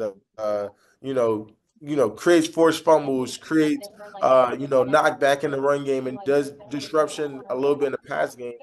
Now you're saying gets his hands in the air and get PBUs. When you talk about football, I think he's one of the best football players to ever play football. But you guys just say a very singular part of what football is. I just say pure pass rusher, where I say he does all those great things, but he's probably not one of the top 5 pass rushers in the league, which is okay. Because you probably don't need him to, because you got other great players in your team. But what he still adds in the pass rushing game helps of why he's such a great football player. All righty, last thing for Micah Parsons, PNG Battle of the Paddles. Just what was it like to play for Mike McCarthy, and what do you think his NFL future is? Mike is a great guy. It's no doubt in my mind he'll land on his feet again. And if it wasn't for the confusion in Dallas or the late chance at the coaching cycle of a lot of jobs, he'll land on his feet again. But I'm pretty sure he'll earn his feet next year. Were you kind of thinking to yourself, maybe, man, I kind of wish Belichick wasn't coaching at UNC? Because there was all those rumors about Belichick maybe joining the Cowboys. Yeah, Belichick was available. It would have been great, but I think he's happy where he's at. He chose the college job for a reason, and I wish him nothing but the best. All righty, Micah, we appreciate it once again. Micah Parsons here on behalf of PNG Battle of the Paddles. Always enjoy the time. Thank you.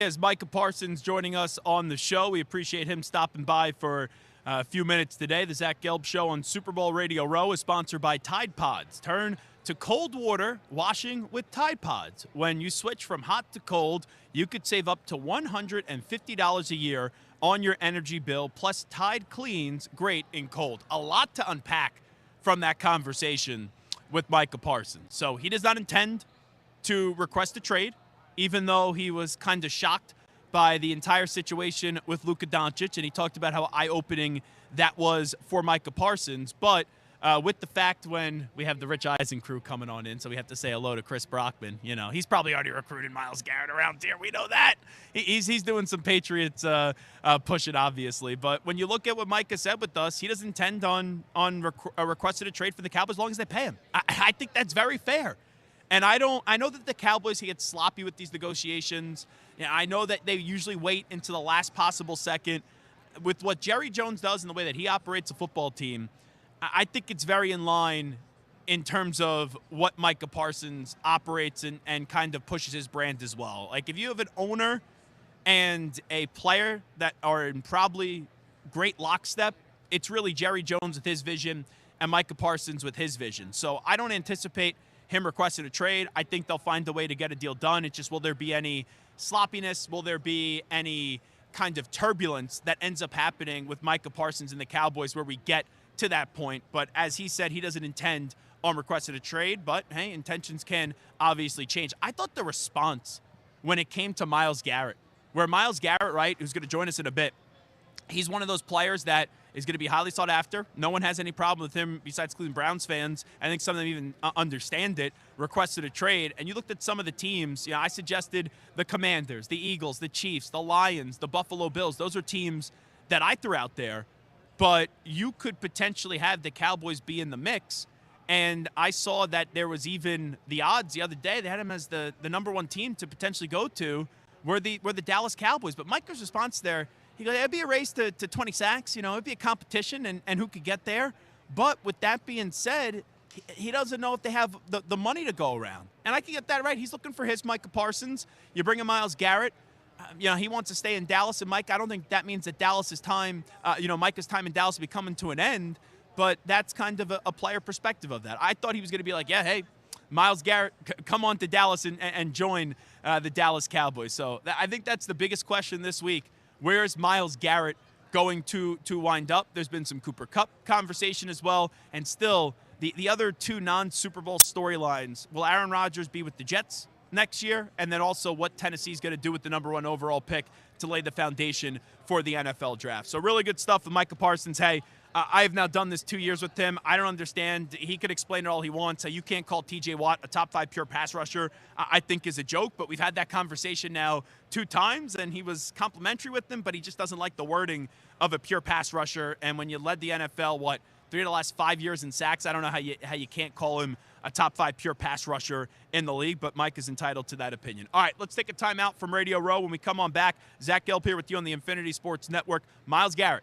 He is very popular around here. I saw our old boss, Spike Eskin, was trying to already recruit him to Philadelphia when he walked by him. Myles Garrett could have stopped by. We'll spend a few minutes with him when we come on back live from Radio Row in New Orleans after these short messages. You're in a 5-minute break.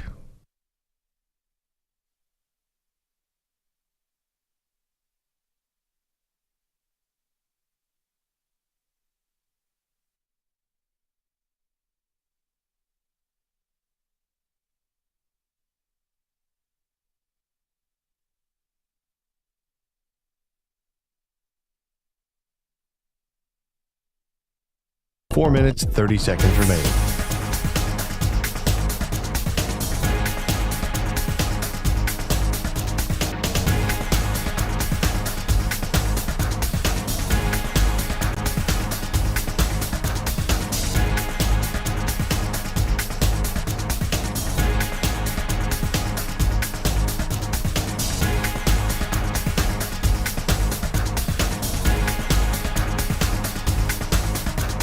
Four minutes remaining.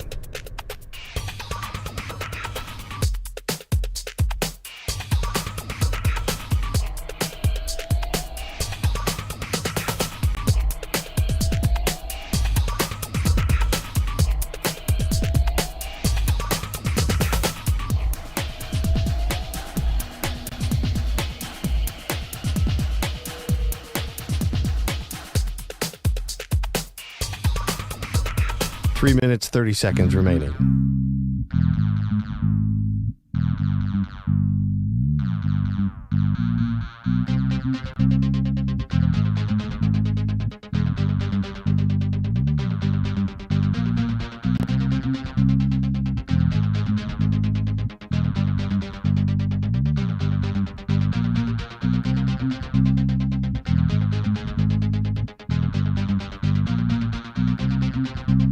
Three minutes remaining.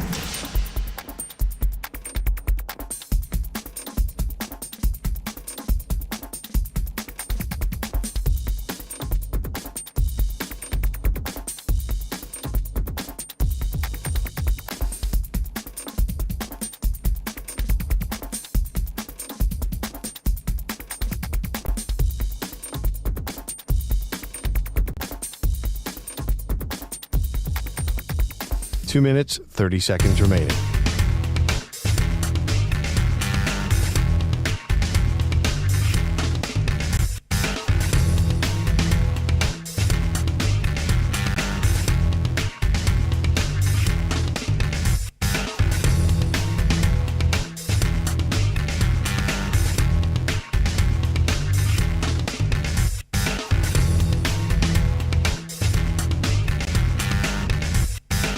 Two minutes remaining.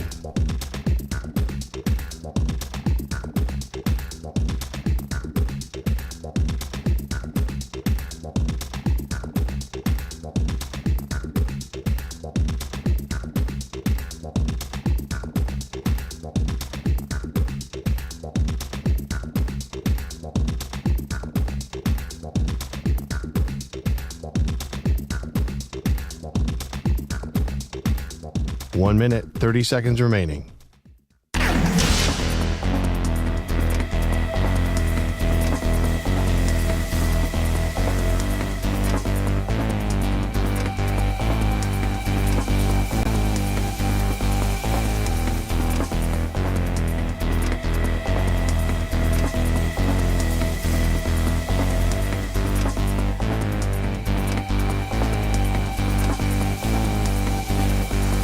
One minute remaining.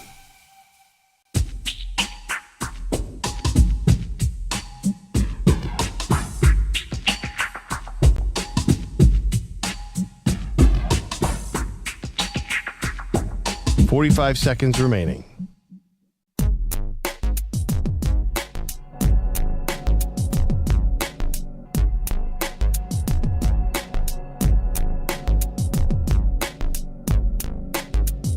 Thirty seconds remaining.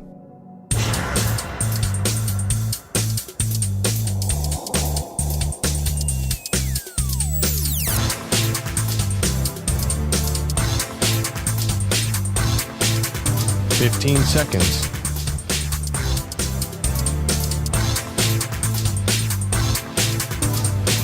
Break ends in 5 seconds.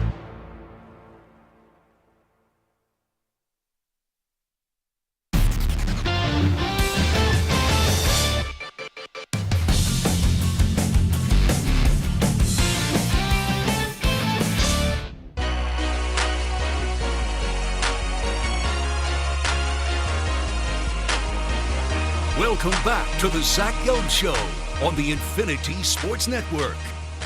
Alrighty, welcome back in. Zach Gelb here with you on the Infinity Sports Network. Myles Garrett going to be stopping on by in about 10 minutes from now.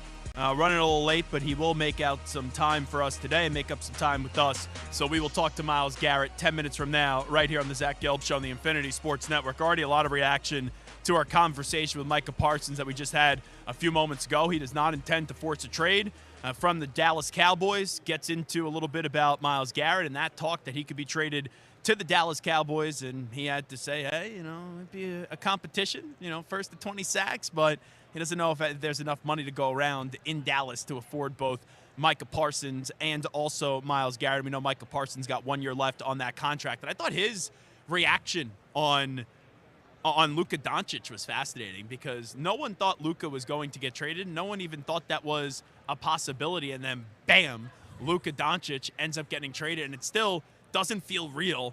It happened late Saturday into Sunday. Monday, Tuesday, Wednesday, you've had all this time to digest it, and I still can't believe that Stu's Los Angeles Lakers have Luka Doncic. And if you're an athlete in another sport, even in the NBA, it's eye-opening that if Luka can get traded for that, what does it mean for me? And I guess you should never be surprised by trades in the business of the NBA and the NFL, but there are still always things that happen where the jaw does hit the floor. Alrighty, let's do this. We will get to Myles Garrett coming up in about 10 minutes from Radio Row on the Zach Gelb Show. That will be a highly anticipated spot. Dameario Davis going to now stop by in the third and final hour of the show. Warren Sapp still to come as well, as there's a lot in the news with Colorado, with Travis Hunter and Shedeur Sanders and their NFL futures. But now let's update you some of the biggest storylines in the world of sports with some audio from Radio Row. Let's get to a news brief.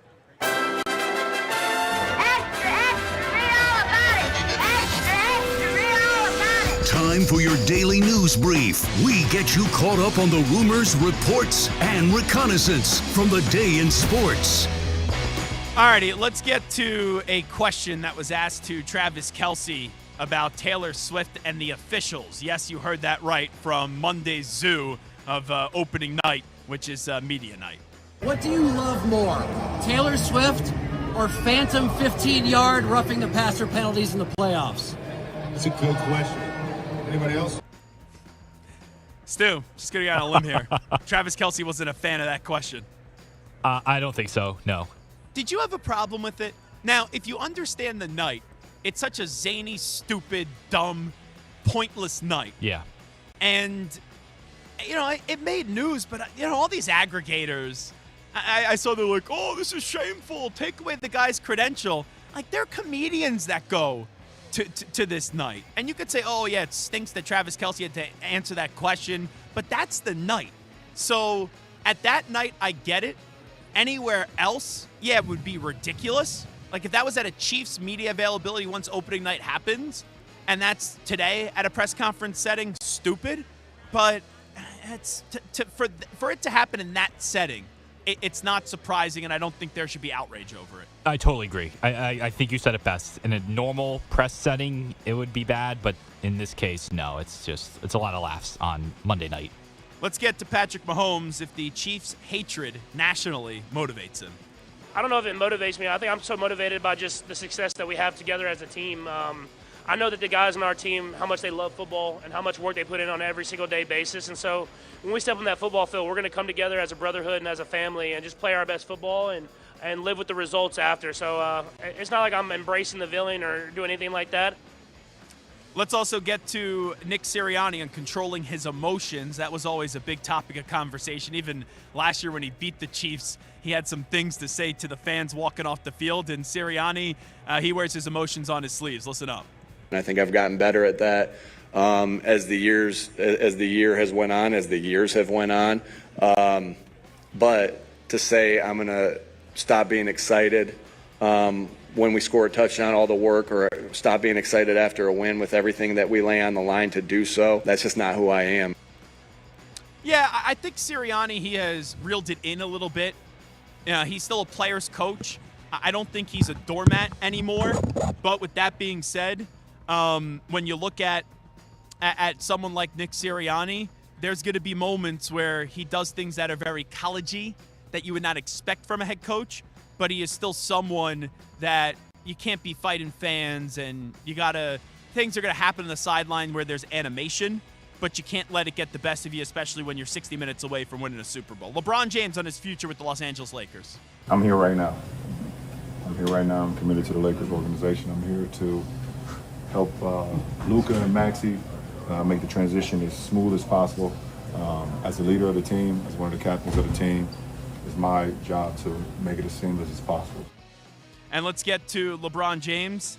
He was asked if he thought the trade was fake when Luka Doncic got traded to the Lakers. I mean, you guys seen the report. I was out with my family at dinner and got the news. And the first time I heard it, I thought it was for sure fake. Thought it was a hoax. People messing around, whatever. But then when AD called me, AD FaceTimed me, and I talked to him for quite a while. And even when I got off the phone with him, it still didn't seem real. And it still pretty much didn't seem real until saw Luka today, and then I saw a clip of AD at the Dallas shoot-around. You know, maybe I'm a dummy here, and a lot of people tell me, oh, LeBron had to know. This is one of the rare times where a star like LeBron James, I think he actually was in the dark on this one. And he just didn't know that he was getting traded, because I really do believe Rob Pelinka and Nico Harrison had to keep this a secret. Pelinka, because he probably thought it was too good to be true. But then in the Nico Harrison side, if this got out and you were shopping him, eventually the fans would find out, and then I think there would be a revolt and the trade wouldn't happen. I think you had to kind of keep this a secret, even though it doesn't get you the most on your return, and I don't know why you'd be trading Luka Doncic anyway. Alrighty, that's a condensed version of the news brief. It is the Zach Gelb Show right here on the Infinity Sports Network, live from Radio Row. Super Bowl 59 getting you set for the big game between the Chiefs and the Eagles. We'll take a timeout. We'll come on back. I think he may be the most popular person in here. Myles Garrett going to join us live on set. Update time first. Let's send it back to the most popular guy in New York City, El Capitan, Marco Belletti. Infinity Sports Network Sports Flash. Zach, less than 24 hours away from the NBA trade deadline. Latest reports saying Kevin Durant, no interest in going back to the Warriors. There are reports Durant could be traded out of Phoenix, but it appears it won't be to the place that he won a pair of titles. Meanwhile, Jimmy Butler's still waiting and seeing where his future home may be. Bucks made a move away from their championship days of 2021. Traded Chris Middleton to the Wizards, that in exchange for Kyle Kuzma. 33-year-old Middleton was a major key to the title run a few years ago, but knee injuries have really slowed him the past couple years. Thunder, they picked up Daniel Tice, that from the Pelicans. T-Wolves, they lost Julius Randle for at least 2 weeks, dealing with a adductor strain. Still creeping up on Super Bowl Sunday. Chiefs looking for that first ever three-peat, and Patrick Mahomes realizes this dynasty comes in part from a very simple philosophy. Throughout the whole organization, it's about winning. It doesn't matter how it's done. It's about coming to work every single day, leaving it all on the football field and winning football games. And I think that's what's kind of made us so successful these last few years, and hopefully we can carry on that tradition. Former Carolina Washington head coach Ron Rivera going back to Cal, presumably in an administrative type of role to help out with the football program. And five-star offensive tackle Ty Haywood, he's committed to Michigan. I'm Marco Belletti. This is the Infinity Sports Network. Follow us on X. Our handle is INF Sports Network. That's INF Sports Network on X.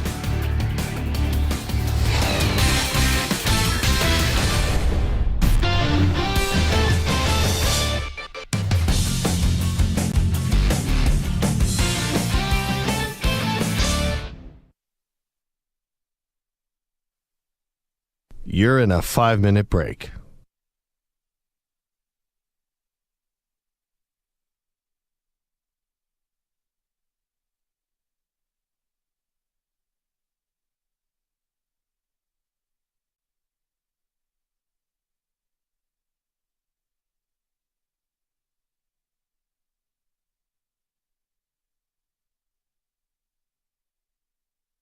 Four minutes, 30 seconds remaining.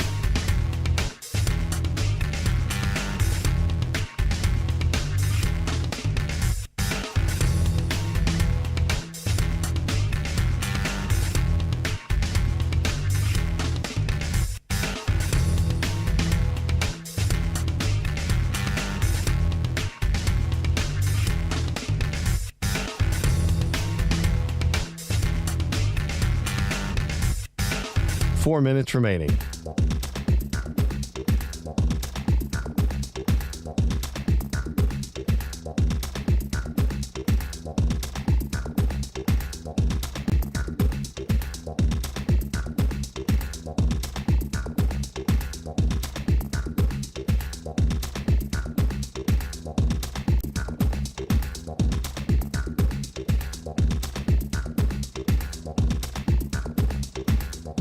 Three minutes, 30 seconds remaining.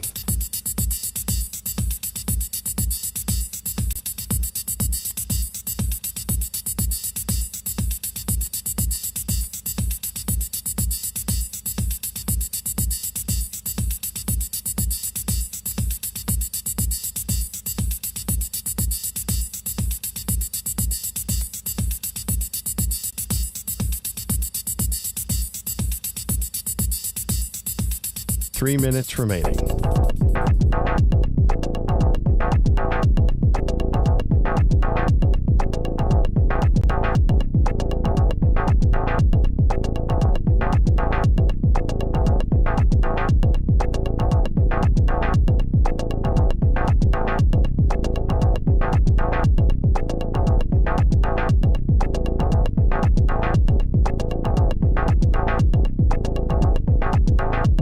Two minutes, 30 seconds remaining.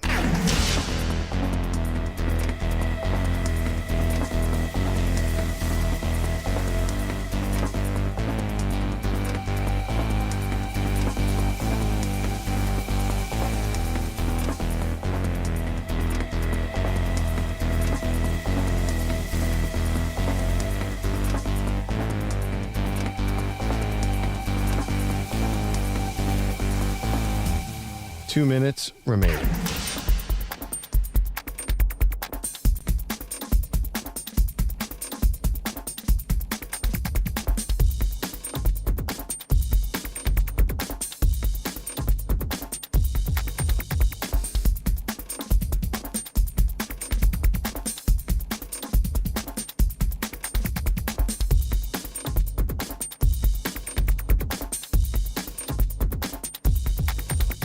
One minute, 30 seconds remaining.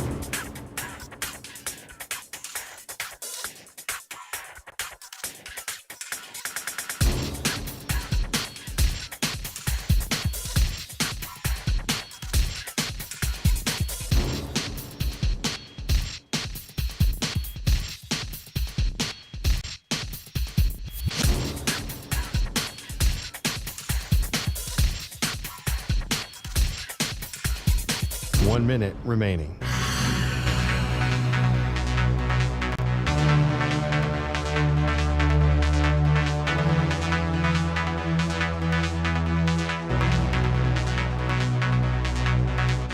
Forty-five seconds remaining.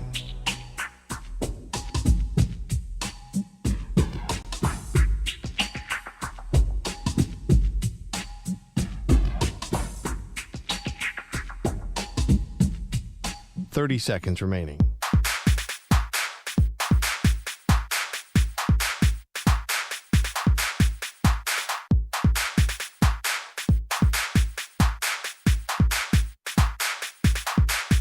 Fifteen seconds.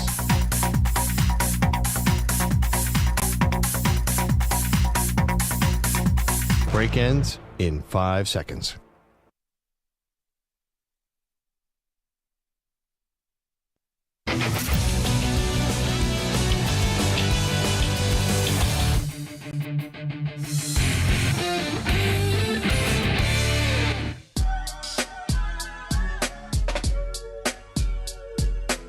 You're listening to the Zach Gelb Show. All righty, welcome back in. It is the Zach Gelb Show, coast to coast on the Infinity Sports Network. I've been to a lot of these. I've been to 15 radio rows in my life. I don't think there's been a more popular person today than Myles Garrett, who is with us on behalf of Oikos. A lot of people want to talk to you, my friend. How you been? Yeah, I've been quite the popular guy, but I'm doing well. So, sometimes we forget athletes are human beings, and when you make a decision like you made, there's a lot that goes into it with the place that you call home. Yeah. So how difficult was this decision? Because you can't make everybody happy. You can't, but at the end of the day, you can make yourself and your loved ones happy, and that's what it's really what it's all about. Just trying to look out for my best interests and the future of my career. I think that's been what it's always been the main purpose, the main goal. And I know there's some people in the Northeast Ohio that I'm disappointing. Just know that I will always have love for that community, but just want to continue to press forward my career and achieve higher heights. And I'll be honest, sometimes a player requests a trade and we're like, oh my God, I can't believe he's doing it. Yours is understandable. You're one of the best pass rushers in football, if not the best, and you're trying to go out there and win a championship. I get it. It makes sense to me. Yeah, I mean, just want to make sure that people understand that this is all about football. It's not about money or attaining another contract. Just want to play meaningful football at the end of the year, be playing it late into January, and into February, and having that feeling of holding that trophy. When you walk around here today, what's the one team that you got the most? Hey, come join my team. Oh man, the Eagles have been out in full force. I've heard a good amount from Detroit, and Commanders have spoken up a couple times as well. And the Eagles, right? They're in the big game. Yeah. Howie Roseman's always wheeling and dealing.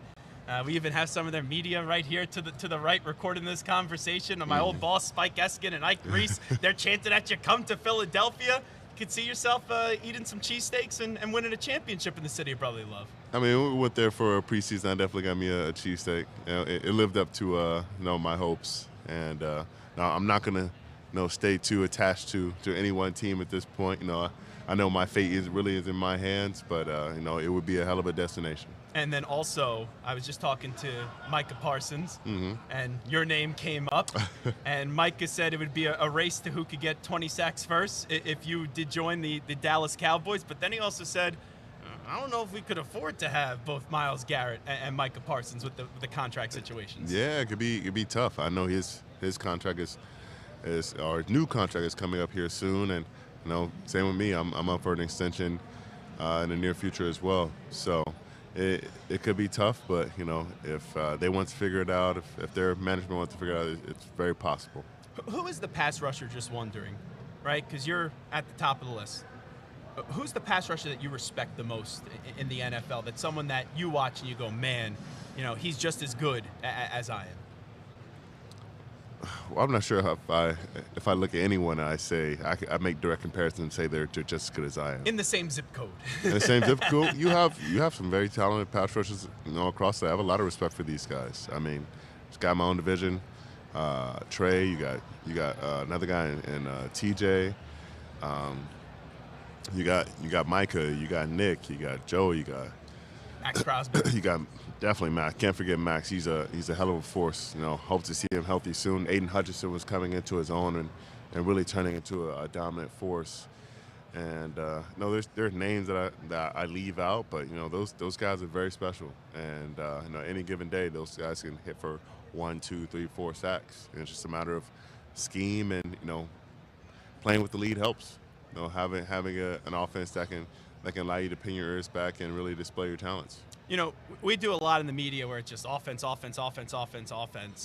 And in this game, right, it's easy. Mahomes, Kelsey, you got Saquon Barkley, you got Jalen Hurts. You can go on and on and on. A.J. Brown, Devontae Smith. As a fan, I'm more excited about the defenses in this one. Yeah. The defense for Kansas City the last 2 years has been better than the offense. We know Chris Jones is a beast. Karlaftis is a beast. Yeah. And then defensively for the Eagles, what Jalen Carter has done this year, he's been my outstanding. oh my, he's awesome. Been outstanding. Chris Jones, he's a veteran at this point. You know exactly what you can get out of him. George Karlaftis really coming into his own. He's made the most of his opportunities. He's played out of his mind this playoffs. And like you said, Jalen Carter in that defense, they're just like a bludgeon. I mean, they don't really mix it up that often, even though they can. They have some blitzers that can get there and make impactful plays. But that front four is they're deadly right now. They've been on the tear, and Spag is gonna mix it up on the other end of things with the Chiefs. So if they can keep them from stacking the box against Saquon, they can have a real effect on the ground. You want to be in this game, right? That's why you play this game. Sometimes, though, when the Super Bowl's here and you're not there as a player, I have a lot of players tell me they don't watch Super Bowl Sunday. Are you all over Super Bowl Sunday watching this game? No, I'm doing what my family and friends are doing. If they choose to watch the game, I'm not gonna be bitter or petty and distance myself from them to not watch the game. I just want to be able to sit down and enjoy their company, and if that's what they want to do, that's what we're doing. But What's the food spread? What's the food spread here? What's the food spread? If you're watching the game, if the family says, "Hey, Myles, we want to watch the game. We want to watch the Super Bowl. We want to be like everybody else. You got to suck it up a little bit." What's the food that you put on the table? LG. My dad already knows that I need that nachos and queso. Okay. That's a staple. I love me a dog for the game as well.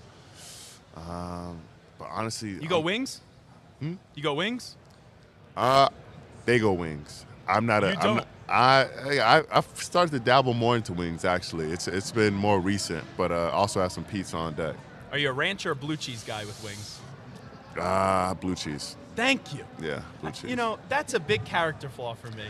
If someone says that they are a ranch guy over blue cheese, the fact that you said blue cheese, that, you know what? That may, in my opinion, maybe make you the best pass rusher in the NFL, that you go blue cheese. I'm glad I finally set myself apart. You know. And I'll tell you, I know how this is going to get spun. In Buffalo, they're going to go wild with this, with Bill's Mafia, with wings and blue cheese and all that. Oh, the headline's going to be Myles Garrett likes wings. Myles Garrett is going to the Buffalo Bills.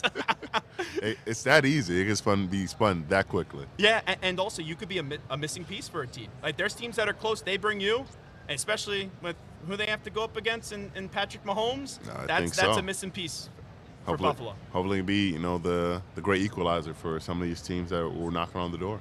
How about offensive linemen in this league? Who are some linemen that you go up against that you just know it's going to be a fight? Malata was he really improved this year. I was really very impressed with one, but just how strong and how large he is at the point of attack. But he also got even better at pass blocking. I mean, that goes without saying, but his partner on the other end, Lane has been a all pro for years to come. His standard is so high. Laramie, he's been playing at a high level for quite a while now. And let's see. How about Deion Dawkins? Yeah, I can't forget the snowman. I went to college with him, college buddy of mine. I mean, he's exceptional. He doesn't get the praise that he should just because he's playing with a quarterback who's as mobile and as strong as talented as Josh is. Let's see. I love how you know the You Already Snow part, too. Yeah, You Already Snow. It's a great university. If you want to join, we're welcoming. I was once a dean of You Already Snow University. I know a person that can get you in. No, that's my boy, man. No, I have a lot of respect for him. And let's see, Wirfs. Wirfs, I didn't get a chance to go against last couple of years, but he's fun to watch. He's strong, man. The technique that he has, and he's able to manipulate guys and put them where he wants them to go. Stuff like that gets me going even at a defensive lineman. I know you got to bounce, so let me offer you the platform. Tell me what you got cooking today with Oikos. Got cooking first game day commercial, and definitely first Super Bowl commercial. You're in it? Yes, sir. Oh. Me and Juno Temple, and she was a hell of a partner in crime for me during my first big gig, and she was just so fun to work with. She was great. She was clever. She was fun. She had a lot of energy, and she really owned the moment and helped me come into myself and try to open up and really take it in stride. Being on set with her. You've seen the commercial, I'm assuming already. I've seen some of it. I get kind of put off by watching myself or hearing myself. A little weird. Yeah, it's I a know little what you're weird. saying. And I've watched a little bit. I'll probably watch it when it That's airs. why you got to watch the Super Bowl. Yeah. Hello, there's a commercial about you. Social media is going to be buzzing when this commercial happens. Exactly. But I'm glad to be a part of something like that. Oracle's has been part of my diet. Here recently, since I started working with them last offseason. Oracle's Pro especially. It's been great source of protein. Dairy cup in the morning. Getting that, some granola, some banana, and getting that strawberry Oikos has been a game changer and helps me get the day started strong. Once again, Oikos is showing up strong for football's biggest night for the 6th straight year. The time is proven that strength could come from places you never expected, even yourself. And obviously it's featuring pro football star Myles Garrett and multi-nominated actress Juno Temple in the all-new ad, Surprising Strength, showcasing that there's more to being strong than what meets the eye. Myles Garrett, I appreciate the time today. I know this is a busy day for you, so we'll let you get running, all right? Yes, sir. Thank you very much. Thank you so much. There he is, Myles Garrett, joining us on the show, live on Radio Row, Super Bowl 59 for the big game. A lot to dissect there. I think the biggest takeaway is that Myles Garrett is starting to dabble in wings, and he is a blue cheese over ranch guy.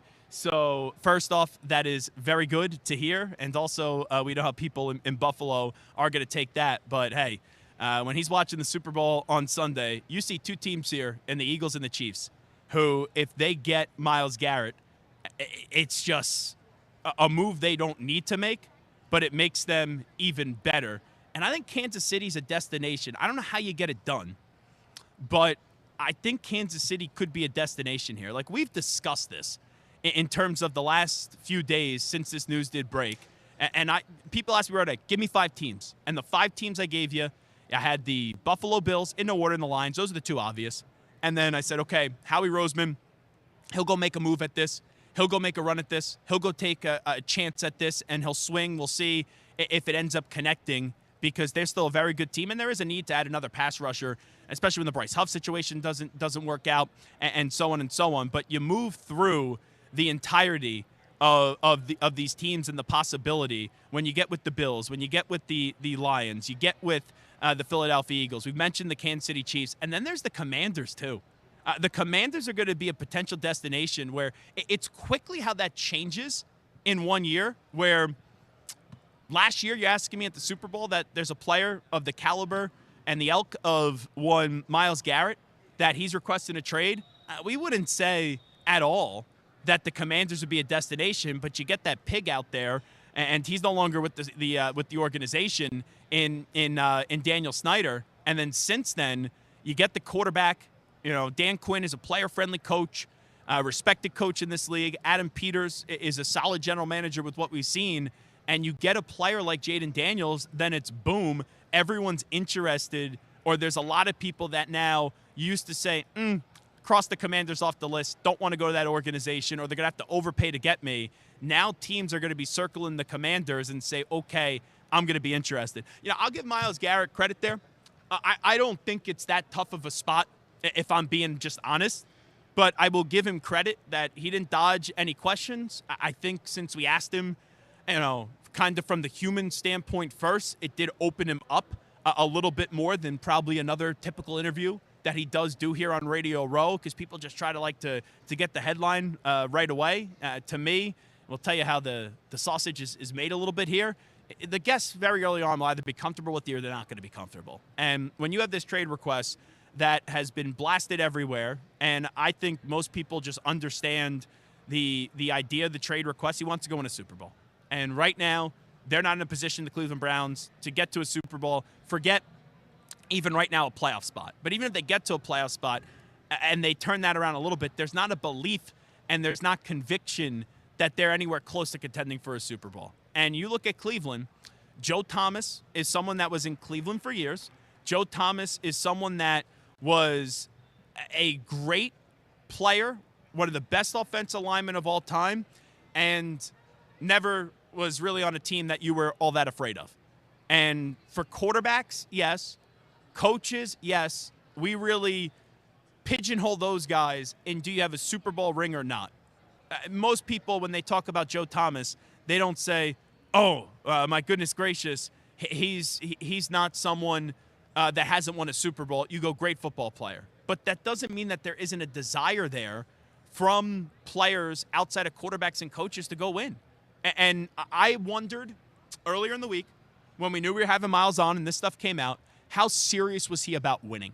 Because some guys say they want to win, and then they'll go to a team that can make the playoffs, they'll give him a new contract, and they'll talk about, okay, this is a guy, and this is a spot that I could sell myself on winning a championship and talk myself into.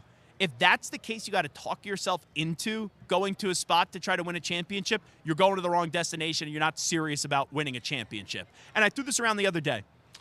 Nothing about – oh, my God. It's amazing how quickly things get out on the internet. I already have alerts from aggregators about our interview with Myles Garrett.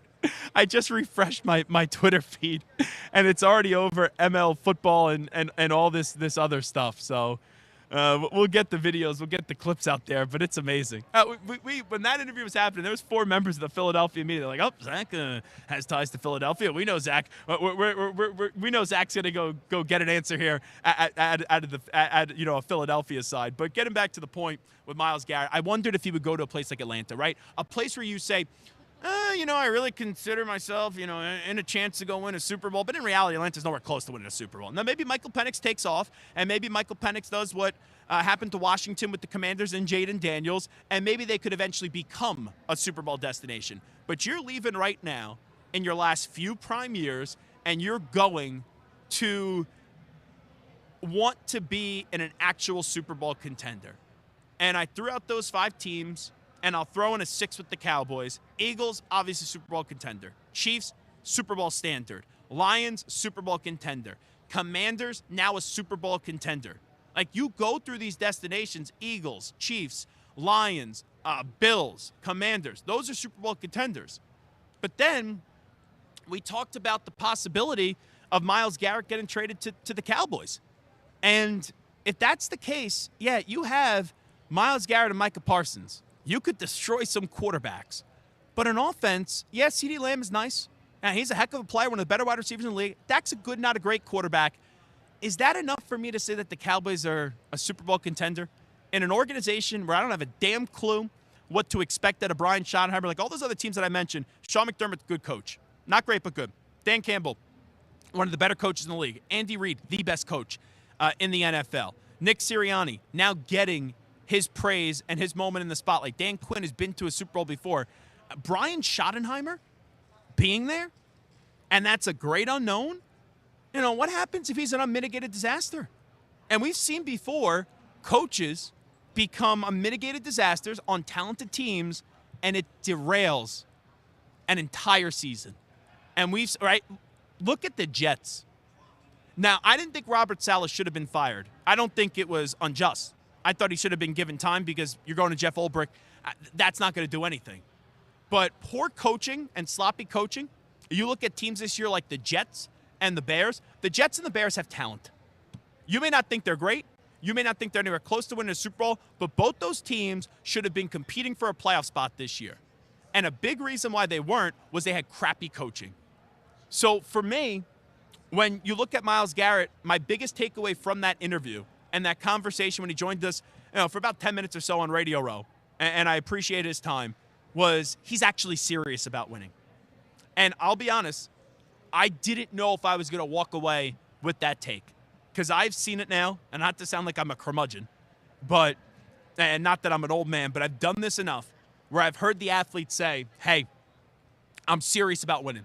I want to get traded and go to a Super Bowl contender. And then they get traded and they're trying to sell you on the place, and it's not a Super Bowl destination. That dude, and maybe I'll end up being wrong, but he's hell-bent on going to an actual Super Bowl contender. And you guys know me. That list is not long in this league. There are not a lot of Super Bowl contenders in this league. There are teams that you could talk yourself into being a Super Bowl contender, but there are not a bevy of Super Bowl contenders in this league. And now you got to have the capital.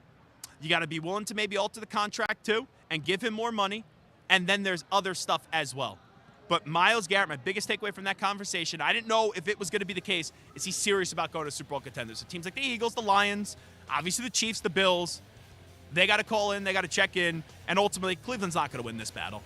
It makes sense for them to move on. He wants to move on, and you get this deal to play on out. Warren Sapp is going to join us when we come on back live from Radio Row. Zach Gelb here with you.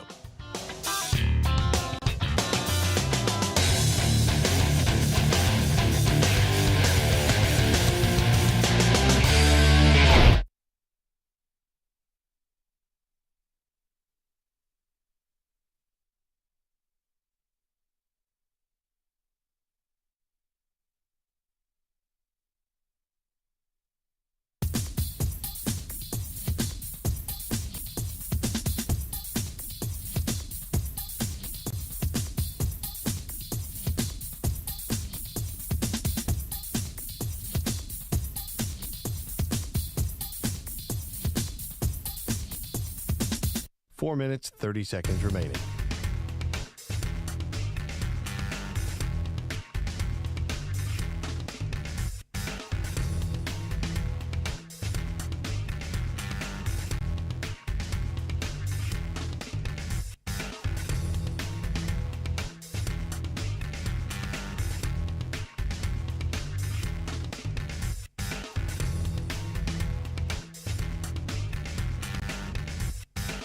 4 minutes remaining.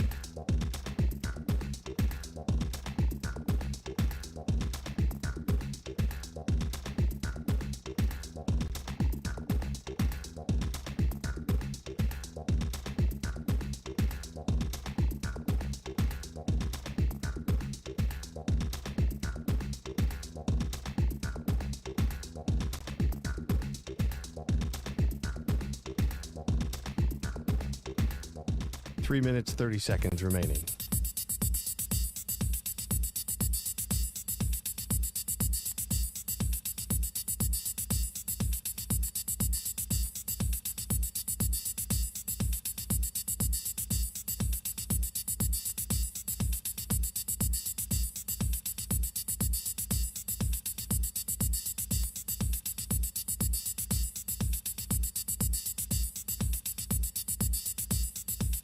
Three minutes remaining.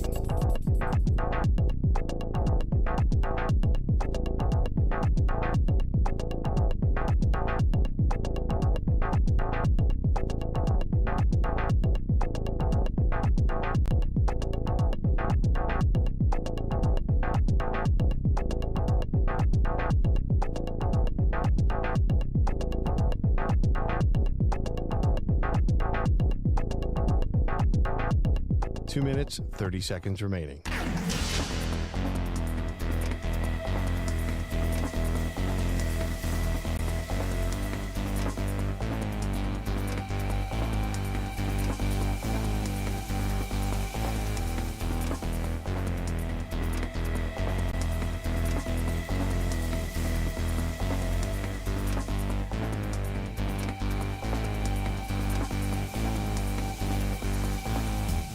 Two minutes remaining.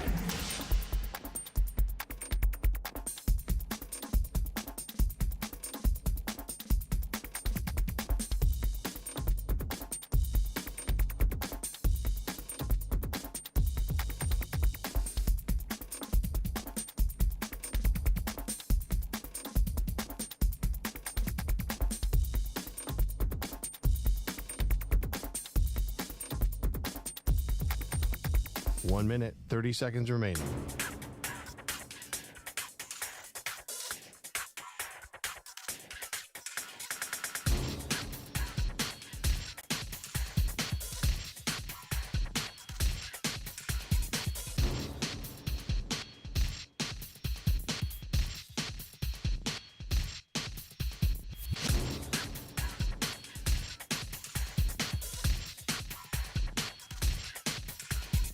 One minute remaining.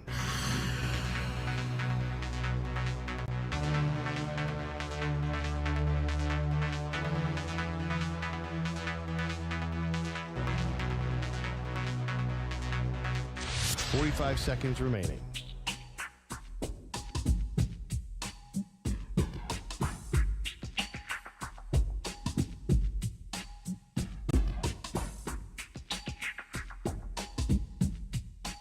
Seconds remaining.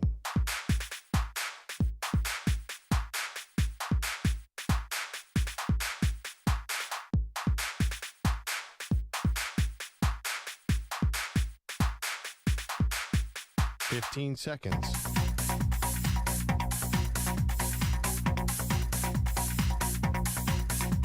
Break ends in 5 seconds.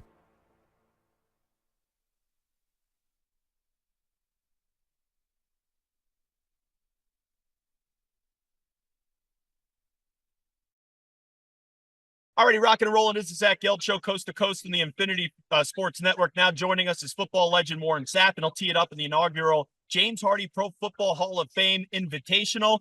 Warren, we appreciate it. How's your golf game been, by the way? You know what? I broke 38 before the snows came to Colorado playing 9 because we only do 9 on Thursday. I was going to say, if that was on 18, that's pretty damn good.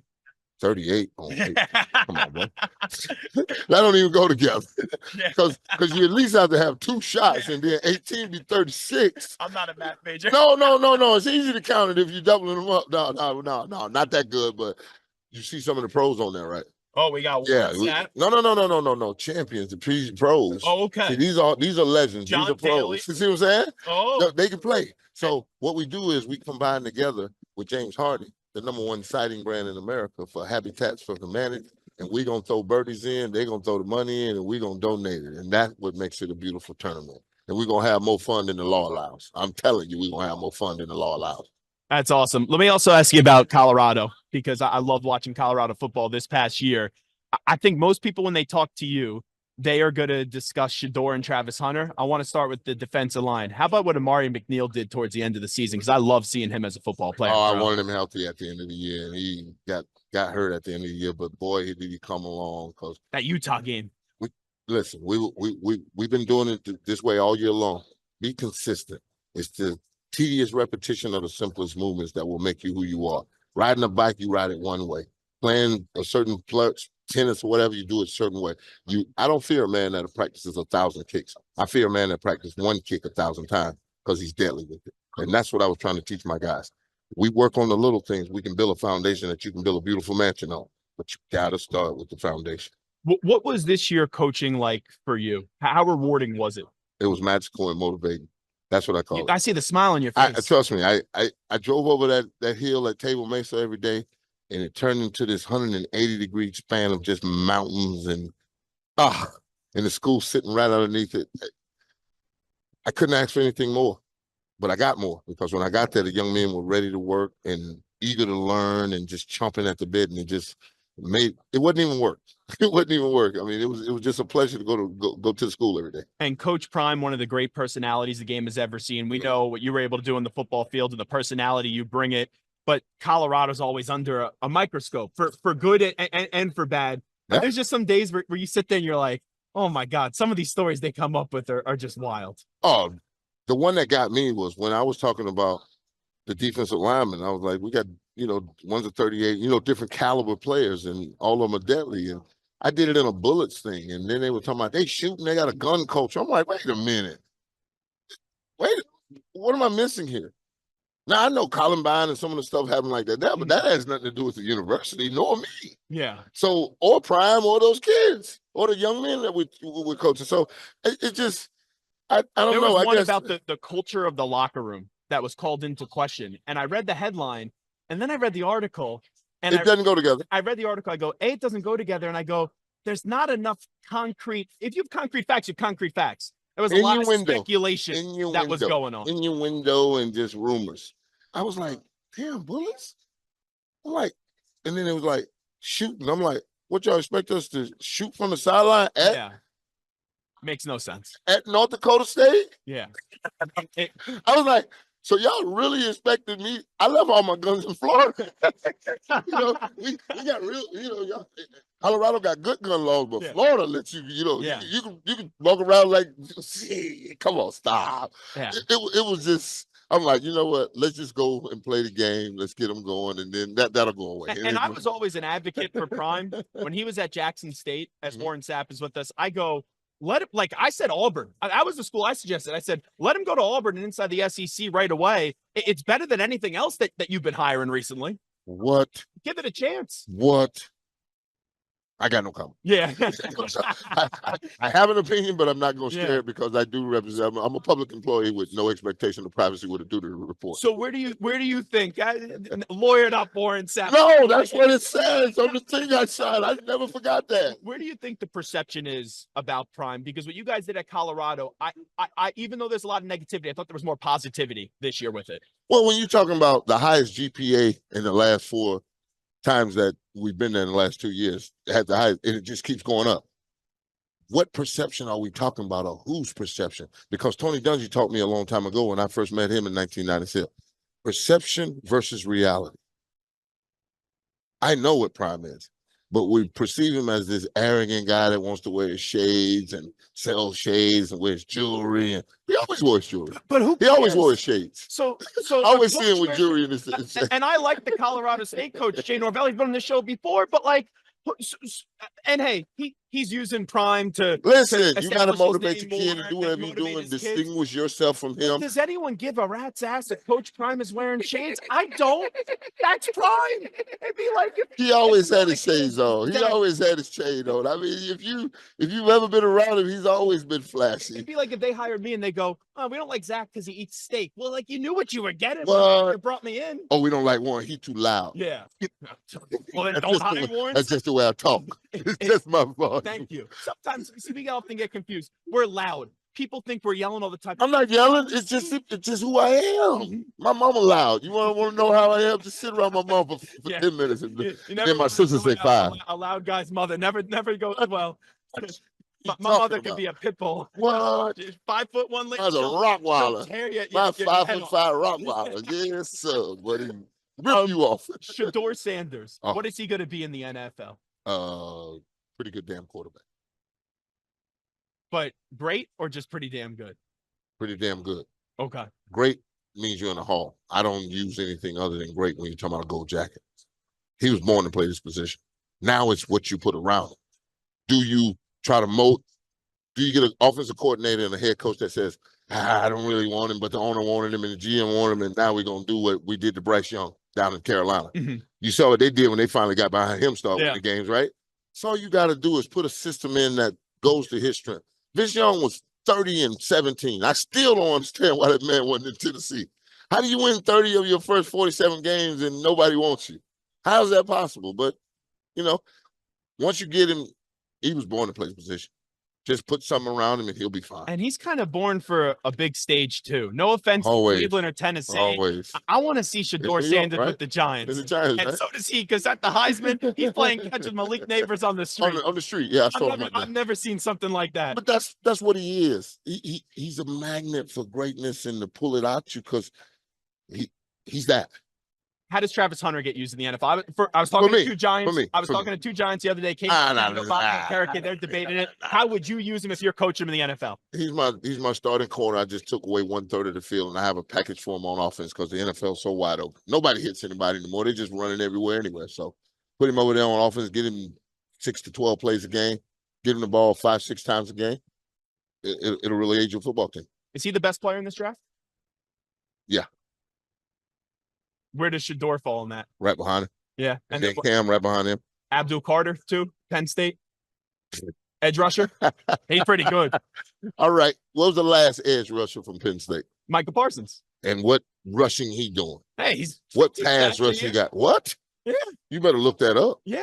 15 what? He gets like 15 sacks a year. You believe this? Micah Parsons? I'm gonna leave you on that one. We appreciate it. Thanks so much for leaving me hanging. You're leaving me hanging. Micah Parsons he's a good pass rusher. All righty, we'll take a timeout. That was awesome. Once again, Pro Football legend Warren Sapp will tee it up in the inaugural James Hardy Pro Football Hall of Fame Invitational. We are coming on back after these short messages. From Penn State. Micah Parsons. And what rushing he doing? Hey, he's what 15 pass sacks a rush he year. got? What? Yeah. You better look that up. Yeah. 15 what? He gets like 15 sacks a year. You believe this? Micah Parsons? I'm gonna leave you on that one. We appreciate it. Thanks so much for leaving me hanging.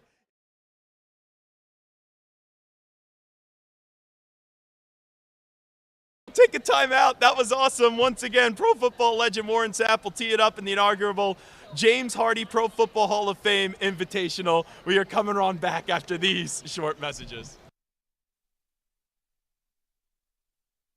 You're in a 5-minute break.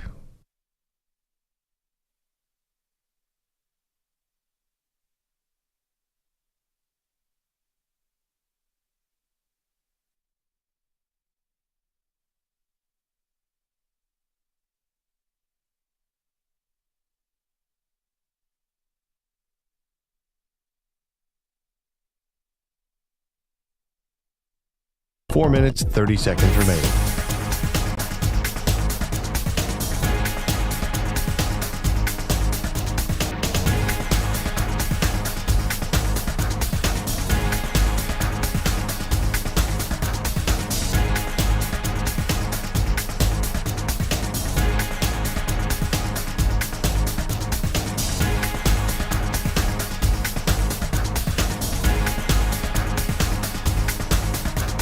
4 minutes remaining.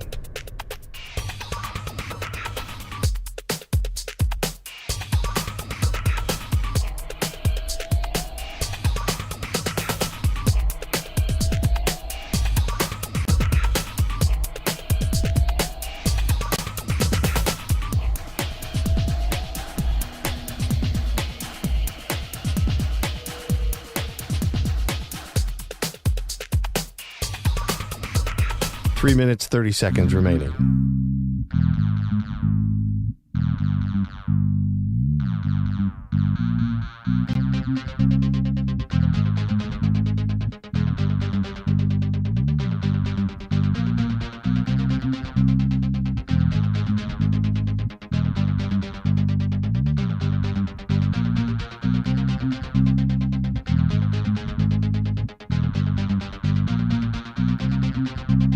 Three minutes remaining.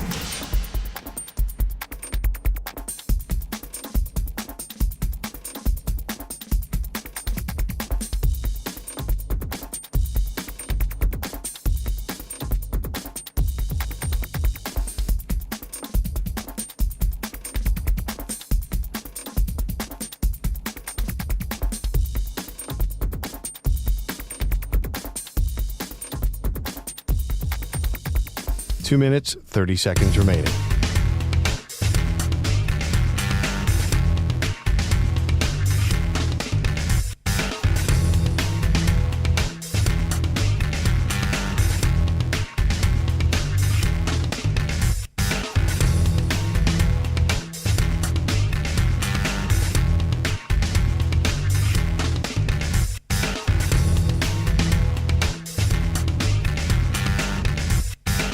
Two minutes remaining.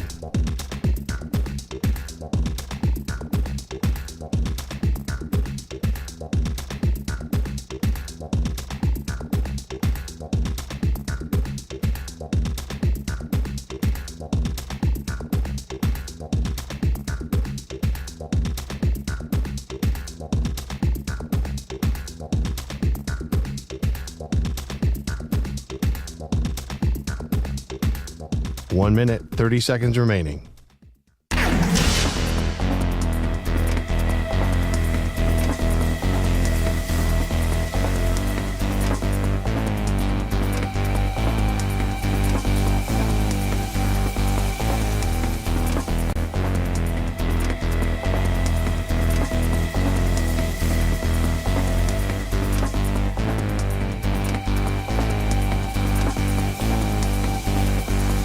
One minute remaining.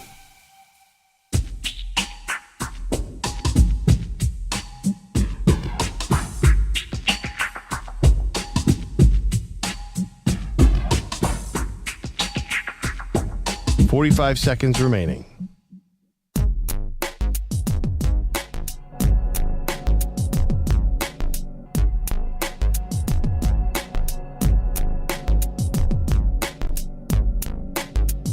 Thirty seconds remaining.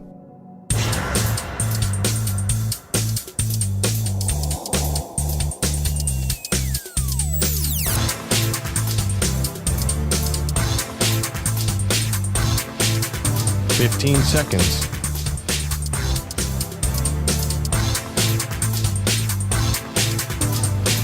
Break ends in 5 seconds.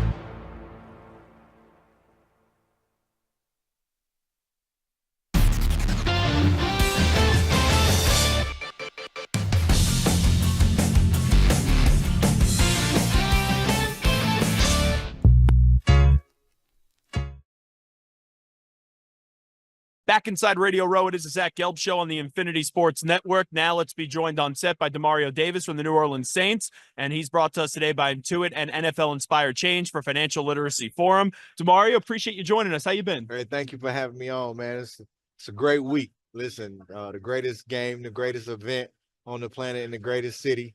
It's awesome. What's the number one restaurant in New Orleans that we got to go to this week? Listen, I don't even want to tell somebody a restaurant so they'll be looking, man. You can't get lost. Yeah. Pick a random spot. It could be a little shack on the side of the street. Stop there, get some food. You're gonna enjoy yourself. What is your favorite New Orleans food though? My favorite New Orleans food, I love everything. Shrimp po' boys is like my go-to, but anything with shrimp in it, shrimp etouffee. I'm a crawfish guy, so like crawfish jambalayas, crawfish pasta, shrimp pastas. I'm good. They put crawfish in the omelets It's too. everything. It's like ketchup for everyone else. It's crawfish here. It's unbelievable. Yeah. So for you, obviously, you've had a long NFL career. What do you start to think about with your future? You know, because you can't play forever, but where are you at right now? Yeah, currently? for sure, man. I'm getting ready to go into year 14. My mindset is 3 more years, and I'm done. And I don't plan on slowing down in that time. I want to go out on top. Coming off a year where I had my highest tackles, I feel like, man, just getting our defense back to being the top defense, running after a championship, that's the mission. And now there's so much uncertainty with the Saints' future. I think we all kind of feel as if it's going to be Kellen Moore, but how awkward of a period is this right now where you don't know who your coach is going to be? You just don't know. You don't know, but man, it's cool, man. Number one, I trust in God, so His plan always going to prevail. Number two, I trust our organization, man. They're going to make the right decision to get us back to that contending status. And a big part of that is who the head coach is running the ship. And so no matter what, they're going to get the best out of me. I'm going to show up, make sure I'm ready, make sure I'm getting the guys ready. And so we're going to be all right. Why is Mickey Loomis still the right guy to run that ship? Just wondering. Man, Mickey is the guy, man. He understands. If you look at the Saints culture, man, he's hugely responsible for building that, making sure that, bringing in the right head coach, with Sean Payton and Drew Brees and that whole era, and making sure they had the right guys and that whole culture being set. I stepped into that culture that he's built, so he knows what it looks like. 40 years in running the ship. I think when you go through hard times, it's a struggle, and everybody's trying to figure out who to blame. Everybody's to blame. Everybody played a part in it, and when you create that success, who's responsible? Everybody's a part of that. And man, we just have a culture that we stick together. We have a resilient culture that overcomes storms, and that's what we got to do. With it kind of being wink on Kellen Moore, does that change the way that you watch the Super Bowl? Just wondering on Sunday. Not necessarily for me, man. I'm gonna watch the game. I'm in it for the players, man. And I saw the eyes in Patrick Mahomes and Jalen Hurts. It's gonna come down to quarterback play, and the defenses can stop them.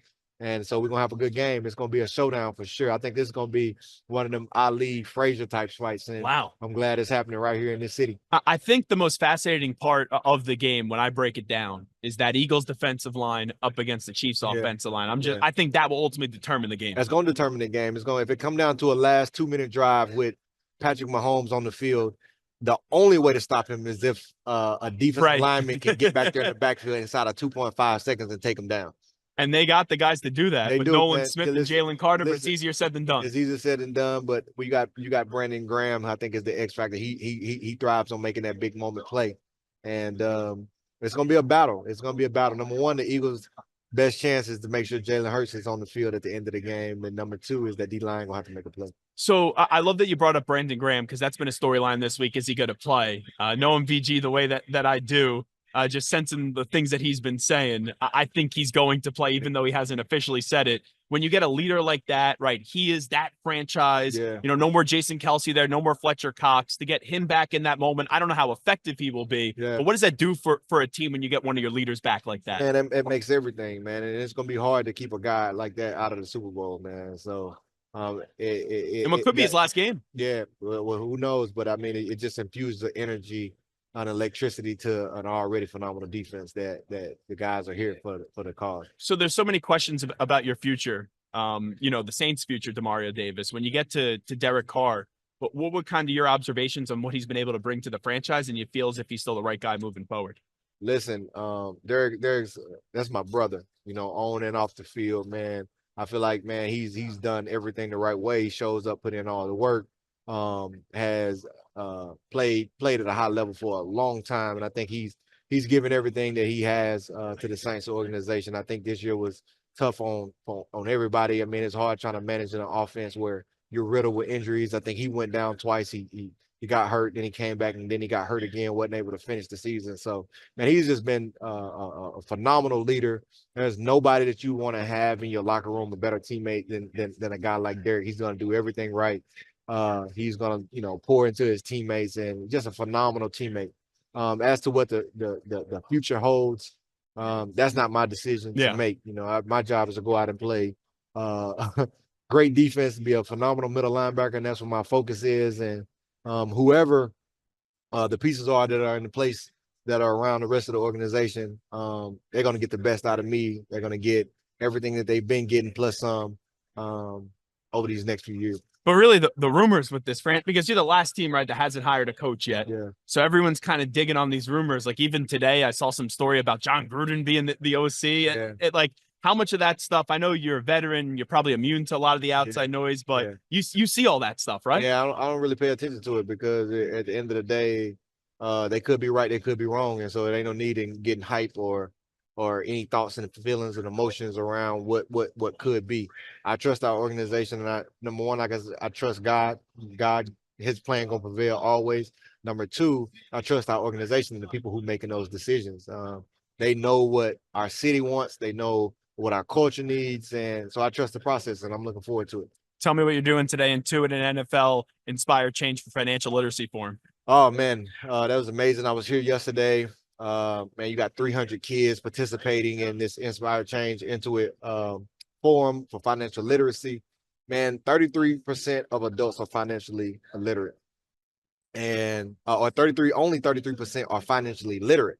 And Intuit just believes, man, we can get that number to 100. The way they're doing it is going and helping and investing in the youth and financial literacy concepts through gaming technology model that they can not only learn financial literacy concepts, but they can apply those skills in real life situations, helping them to be better prepared for life. Financial literacy is a life skill that's not taught in school. And I've always been a proponent that we need to start teaching life skills in school.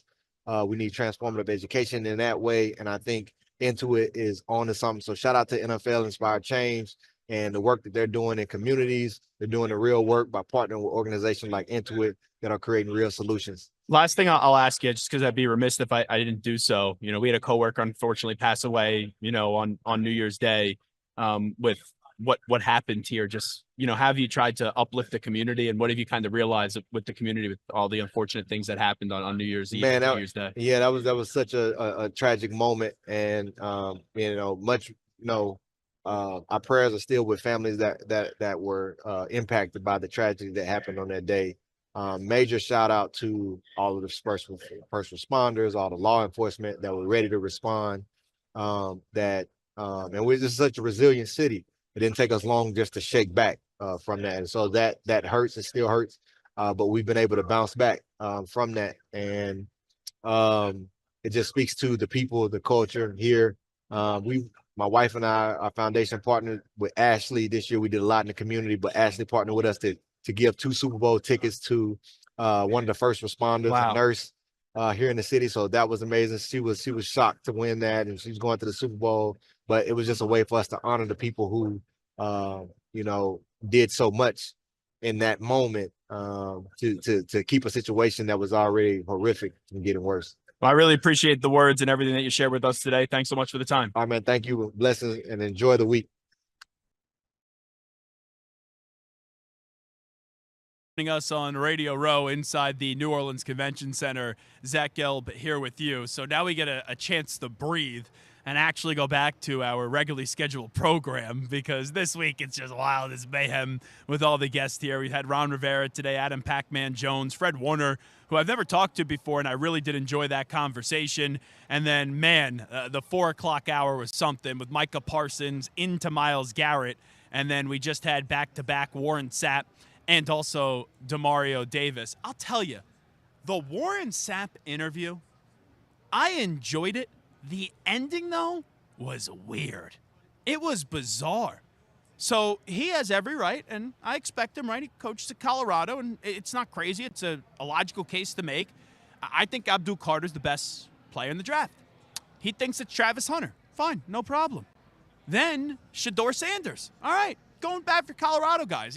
I don't think Shedeur is the second best player in this draft, but he's one of yours, so you could say it. Then 30 goes Cam Ward. And I go, what about Abdul Carter, right? And I thought that was a layup for Warren Sapp. You're on a defensive line staff at a college program, and Abdul Carter looks to be unbelievable. And it's funny that I'm going to be the one that defends Penn State. That's the funny part to me, But he goes, when has a good pass rusher ever come out of Penn State? And I'm not Mr. We are Penn State. I can't stand Penn State University. I call them Participation State University. But Abdul Carter is unbelievable. And Warren Sapp just goes, Penn State's never produced a good pass rusher. I'm like, what about Micah Parsons? And I go, hey, he's got to have about 15 sacks a year, in that ballpark. And he looked at me as if I was saying a different language. And I don't know if he was actually pissed by it, but he wouldn't shake my hand. He walked right off the set. And that's how the interview ended in abrupt fashion. So Micah Parsons, 13 games this year, he had 12 sacks. 17 games in 2023, 14 sacks.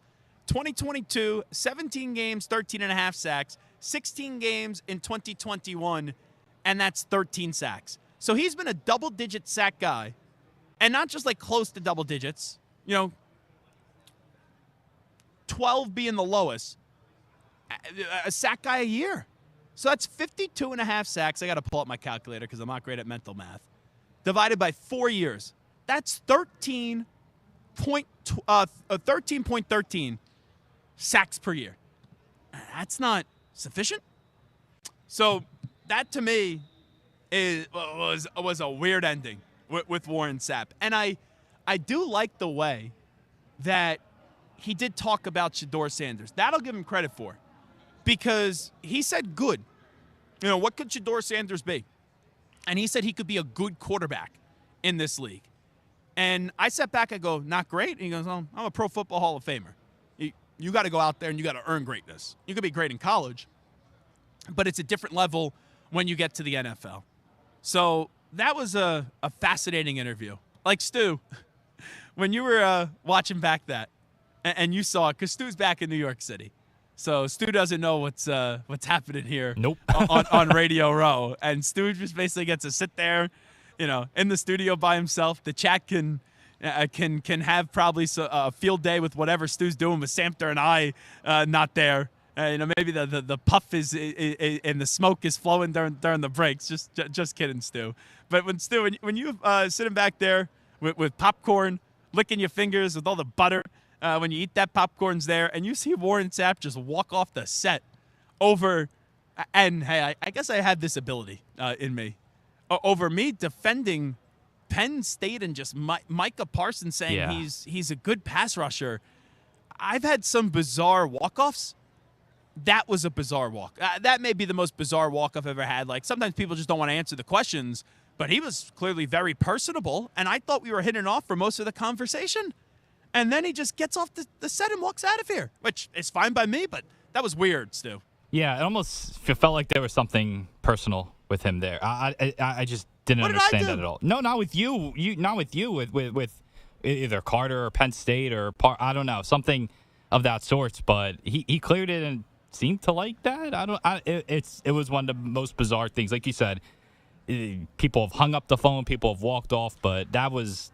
You weren't peppering him with a very hard question, let's just say. No, not at all. So, hey, these mock draft guys, they're not experts, obviously. It's like predicting the weather, right? I actually think doing mock drafts is harder than predicting the weather. The weather people just mess it up all the time. But when you get to mock drafts, Chris Trapasso, our buddy, he put out a new mock draft, and it was 6 hours ago. And where do you think he has Myles Garrett going? If you had to take a guess, because he had a trade destination in this mock draft. Okay, he had a trade. Here's the headline, 2025 NFL mock draft, and then it says where Myles Garrett's going, followed up by something else. Eagles? Had him going to the Commanders. Okay. So it says 2025 NFL mock draft from our buddy Chris Trapasso. Commanders trade for Myles Garrett. Browns pick QB late in round 1. So he ends up in his mock draft. Who's the quarterback? Right? Because it can't be Cam Ward or Shedeur Sanders. And in this mock draft, it's the Giants taking Cam Ward 3 and Shedeur Sanders, in at number 6 to the Raiders. So he has Travis Hunter going 2. I'm going to guess Jackson Dart is going to be the quarterback late in the first round, just because there was that nonsense push in the last week, which I don't get. right? Do you think it's probably Jackson Dart is probably the third name now, which is crazy to me? I would think so. Maybe Jalen Milroe, but I just think based off of the week that he had last week, it's probably Dart. The Browns got a unique route to land their quarterback, and being the 29th overall pick won't cost this cash-strapped club nearly as much as if he was the number 2 overall pick. Jackson Dart, quarterback out of Ole Miss. I don't get that one.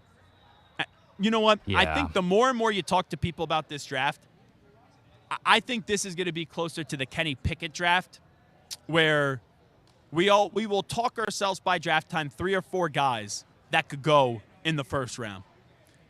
Maybe 3 at most go in the first round. Oh, you know what? The Kenny Pickett draft is a bad comparison because it was just Kenny Pickett and then Malik Willis, who was supposed to be in the first round. He fell to the 3rd round. Desmond Ridder went before him.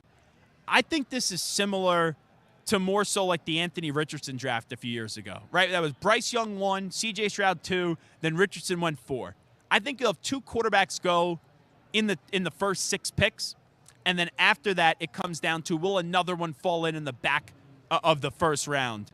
But Dimitrov said it, or it wasn't Dimitrov. I forget who it was who said it with us. It was Ryan Leaf, who said they don't have a first round grade on any quarterback this year. He doesn't think there's a first round grade on any quarterback. Now he admitted it doesn't mean that no quarterbacks are going to go in the first round. I think you'll see Cam and Shador go just because so many teams in the top need quarterbacks. And I'm not saying all of them will take it, but Tennessee needs a quarterback. Cleveland needs a quarterback. The Giants need a quarterback. The Raiders need a quarterback. But Stu, I have to imagine you as a Raider fan, I feel as if you're getting a little bit more optimistic that you're going to end up getting a quarterback here, right? Yes, more optimistic. I still think I still have a Tennessee hard time. and Cleveland is the key. Yeah. One of those teams have to pass. Have to. And honestly, both of them, well, if one of them passes, you could trade up to usurp the Giants. That's the easiest road, right? Like if Tennessee takes Abdul Carter or Travis Hunter 1, and Cleveland doesn't want to take a quarterback and they want to wait, you could go trade up and jump the Giants. But if one of Tennessee or Cleveland takes a quarterback, which I'm still not ruling it out, but Trapasso has Abdul Carter 1 and then Travis Hunter 2. If they both pass, the Raiders are getting a quarterback at 6. Yeah, definitely. So whether it's Cam Ward or Shador Sanders, I don't. Do you have a preference? I prefer Shador, but I would. You wouldn't be upset. If I it's wouldn't Cam. be upset if it's Cam Ward. I'd be upset if it's another quarterback that's not one of those 2. But yeah. You trade back in at the end of the first round, and you end up getting like Jackson Dart. Would you want Jalen Milroe? No. Late first round. I mean, look, if they're trading up from second to late first round and only moving, a next year pick or something, sure, that's fine. But I don't know. I'm not crazy about it. By the way, I know that we had to change the way that we stream because we had some technical problems. Yes. Stu, you have never looked clearer here. Oh yeah, it's a different camera. It's a much better camera. Stu, you should show this version of you to your girlfriend if you know what I'm saying. Oh boy. This is a clear version of sexy Stu right there. This is a good camera shot of you, Stu. I would show this to Angie tonight. Turn on some good tunes and a little bam chicka wham wham time for you. I like the angle too. It's a different angle. It's not like the straight on angle. Yeah, so some good stuff. Alrighty, I got a story to tell on the other side. Last night, I wound up in a room where I was the misfit. And let's be real, I had no business being in this room last night.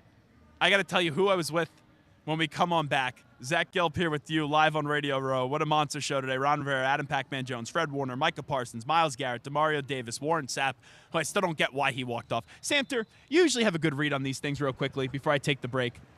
The Warren Sapp walk-off, what were your interpretations on that over me? Ironically, Penn State, I don't ever want to hear Penn State fans say I don't defend you. I defended Abdul Carter right there. Bizarre. I'll tell you this. When he was coming up, I go and introduce myself to every talent, every player, every PR person that's coming through. I went to go shake his hand, and he's like, Warren? Yeah. Oh. He wouldn't take his hand out of his pocket to shake my hand. And I go, You tell me this now? No, I told you that before, and you were only half paying attention to what I was saying. Oh. So he wouldn't take his hand out of his pocket to shake my hand, and I go, hey, just so you know, I'm the producer of the show you're about to do. He goes, does that mean that I'm supposed to take my hand out of my pocket and shake her hand? I go, no, I'm just trying to be friendly. Now, I have a tough time thinking Warren Sapp is a germaphobe. I don't think he's like Howie Mandel. Yeah. With Deal or No Deal, who built like a different wing of his house or like a luxury shed because whenever his kids got sick. Imagine being married to this guy. Yeah. Whenever your kids got sick, you wouldn't put your kids in there. You put yourself in there. And that's how you would quarantine. But he's coaching football. He's teaching, right, defense and all that stuff. I mean, listen, it could be a germ thing. It could be like, I don't really want to touch people who I don't know. Like, not even about germs. It's about, like, I don't know you. Respect us. Yeah, I think that's kind of what it is. And we had a good the first 10 minutes, we were hitting off, having fun, defending Dion and everything. And you make one comment in a positive way about Abdul Carter, and he throws the headset down and walks off the set and left me hanging. Yeah, it left me hanging. So the leaving you hanging was, it doesn't seem like he just wants to shake anybody's hand who he doesn't know, whether it's germs or just respect or whatever. The other part was the first thing he said after he told me he wasn't going to shake my hand was he asked his handlers, like, how many more of these I got? Oh, he wanted to get out of here. He wanted no part of this anymore. He told me he was hungry. He wanted to be out of here. And you know what? Maybe he was hangry. Maybe he needed a Snickers bar. I don't know. You know what? We could have gave him one of these Tide Pods. Yeah, That's you go. what we could have done. We could have gave Warren Sapp a Tide Pod. That would have been lovely. And also, you're in New Orleans. There's so much food here. Hey, you have handlers. This isn't going to be nice. Go feed your fat ass, all right? Like, it's that simple. He was hangry. He must have been hangry. You could get someone to go get you food to fill up your belly, Mr. Sapp. And listen, I'll just say this. I don't think that Warren Sapp has had the reputation of being the nicest guy in the world. I don't need to go there. No, not even any of that stuff. I'm just saying, like, his personality. He's always kind of been, like, loud and brash, and he's always kind of just been, like, you know, his own thing. He told me his mother and my mother were a bunch of pit bulls. Yeah. We were having fun. Yeah. And he walked off the set. All righty, we got a story to tell you on the other side. Zach Gelb Show, Infinity Sports Network. You know what? I would have loved to have seen Warren Sapp and Marco Belletti. Because Marco Belletti is just a man about respect. And Warren Sapp was disrespectful. And could you imagine if Marco Belletti, El Capitan, was there and he did what he did to us, to Marco Belletti? Marco Belletti with that flannel on would have maybe rolled up the sleeves. And maybe he would have went to war with Warren Sapp. Marco. I could see you. We'll never find out. Marco, I could just see you saying, what's up with this jackwagon today? Oh, my God. We need you here. We need some muscle here on Radio Row, Marco. I don't remember an invitation, so let's not make it seem like I turned you down. Well, okay. That's fair. I think that's not a me issue. That's, you think I would have turned down a week away from the zoo of my house to be able to go to New Orleans and hang out with you guys? Come on now. Yeah, there's a long line. Come on now. Yeah. Dude, there's a long line. You had me drooling at the Howie Mandel shed that I can build for myself, that I can go sit there for a few hours. Kid sick again? Everyone's sick all the time. It never stops, ever. You've had a year-and-a-half run. Year and a half. There was COVID, and now there's the Belletti flu. A year-and-a-half run. Your kids are sick all the time. You're sick. I think it's easier for me to say when you weren't sick than when you were sick. That's fair. We love you, though. We love you. Not enough to bring me to New Orleans, though. I see where the line is. I see it. Hey, that's a company thing. Blame the company. That's a company thing. Yeah, blame the company. Under the bus. Yeah. I'm not in charge of that budget. Don't go after me. And after the blackjack I played last night, I don't know if I got the funds to send you here to New Orleans. All righty, here's Marco with the latest Sports Flash. Infinity Sports Network Sports Flash. Zach, basketball world still waiting to see if Kevin Durant has played his last game in Phoenix. Now, rumors swirling about a possible trade. However, reports are Durant doesn't want to go back to Golden State, so we'll see if the next superstar that gets moved is Durant before the deadline. Jimmy Butler's situation remains up in the air as well. He wants out of Miami, we all know. Continues to be suspended indefinitely by the club. Bucks made a move, picked up Kyle Kuzma from the Wizards in exchange for Chris Middleton. Kuzma, 15.2 per game this year, 2 years left on that 4-year, $102 million contract. Middleton, slowed by knee injuries the last few years, of course, a vital part of their championship in 2021. Kings, they get Jonas Valanciunas from the Wizards. T-Wolves a loss. Julius Randle's out at least 2 weeks, that with an adductor strain. We continue to inch towards Sunday. Plenty of talking points. Travis Kelce discussing how the Chiefs need to go about their business, that in order to beat this Eagles team for a second time in the last 3 years. They're really, really good when they can control the tempo, and I think that's going to be a big part of the game is being able to, keep the tempo, the momentum on our side. and not let them get an inch, man. And that's going to be tough, man. This is a good team. And Ron Rivera back to Cal to help the football program, presumably administrative role. I'm Marco Belletti. Hey, like us on Facebook. Our handle is INF Sportsnet. That's INF Sportsnet for our Facebook page. This is the Infinity Sports Network.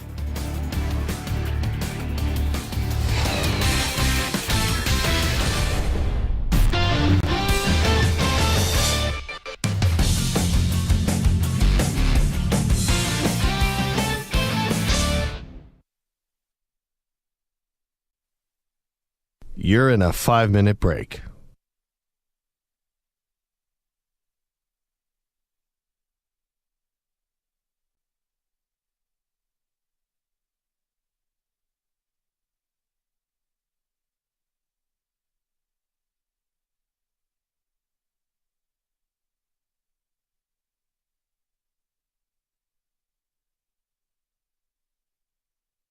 Four minutes, 30 seconds remaining.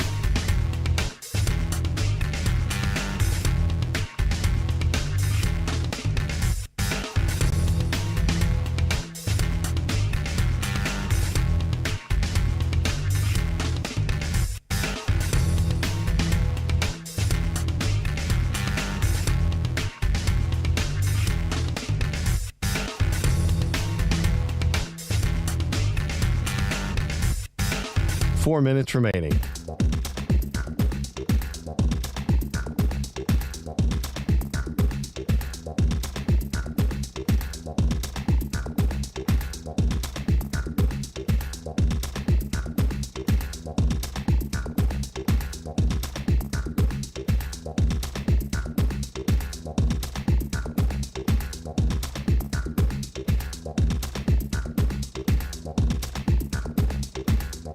Three minutes, 30 seconds remaining.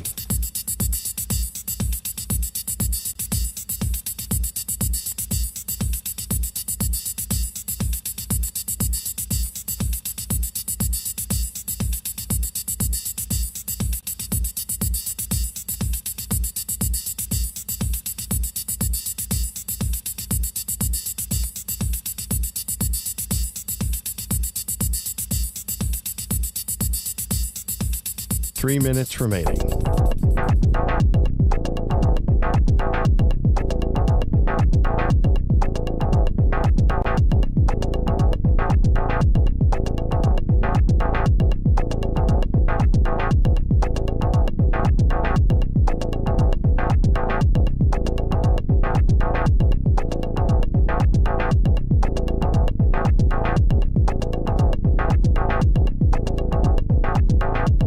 Two minutes, 30 seconds remaining.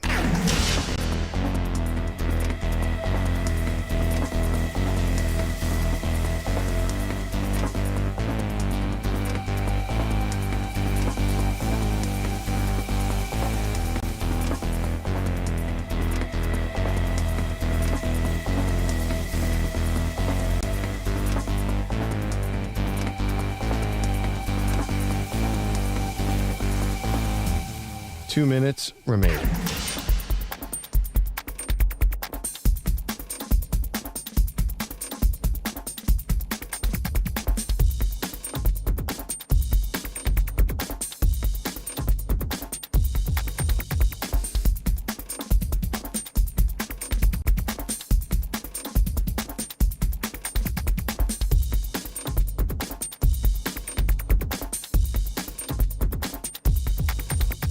One minute, 30 seconds remaining.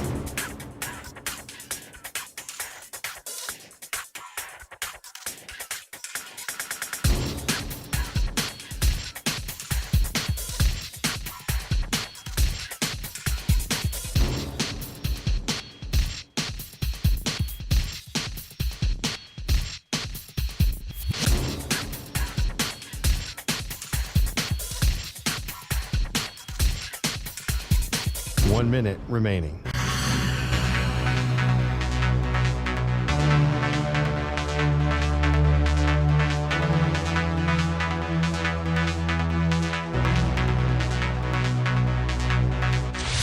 Five seconds remaining.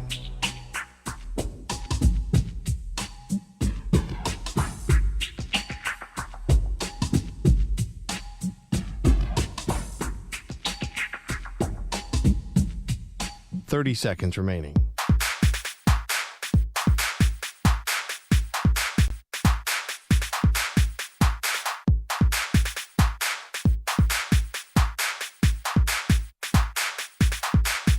Fifteen seconds.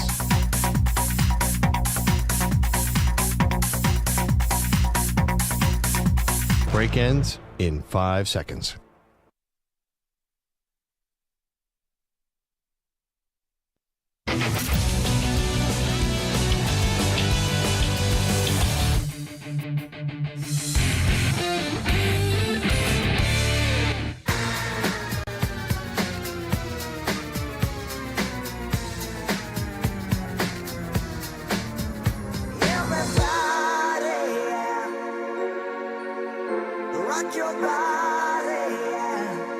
Hey, this is Howie. And this is Nick. From the Backstreet Boys. And you're listening to the Zach Gelb Show. And guess what? Zach is back. All right. He's live. He's nationwide. This is the Zach Gelb Show.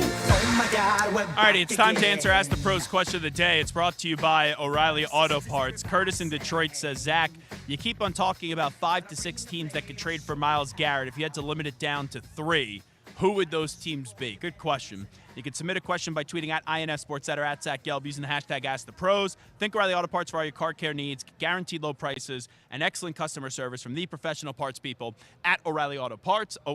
O'Reilly Auto Parts. So if I had to limit it down to 3, in no order, Bills, Eagles, Lions.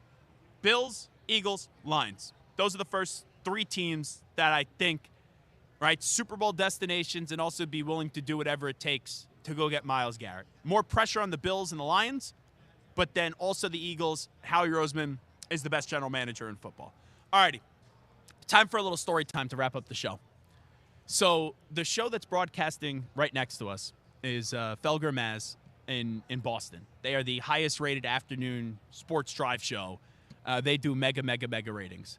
I listen when I leave work, since we're on during they are. I like some of their clips being a Patriot fan on their YouTube channel, 98.5 The Sports Hub. So they've been coming to Radio Row, obviously, for years. And every Tuesday, they don't do this anymore, but they had this tradition that every Tuesday they go out as a show, and pretty much they'd eat ridiculous food, drink a lot of alcohol, and then they would have no clue where the night would take them. So Tuesday would be their big night out. I don't know if I'm like taking the baton here, because they talked about it this year that they're not going to do it. They're just going to go have a nice dinner. And obviously this only has to do with something with me. You went to the media party last night. I woke up this morning to a photo from Samter, and it was you with an alligator? That was a real alligator, not like a stuffed animal? No, they had alligators and snakes that you could hold. And so this alligator was either very old or drugged up. But, yeah, I mean, breathing. You can feel it. His tail was moving. You have a fun time at these parties. I remember last year we had you in that booth spinning around. I look up, I see Samter just spinning around, taking all these photos.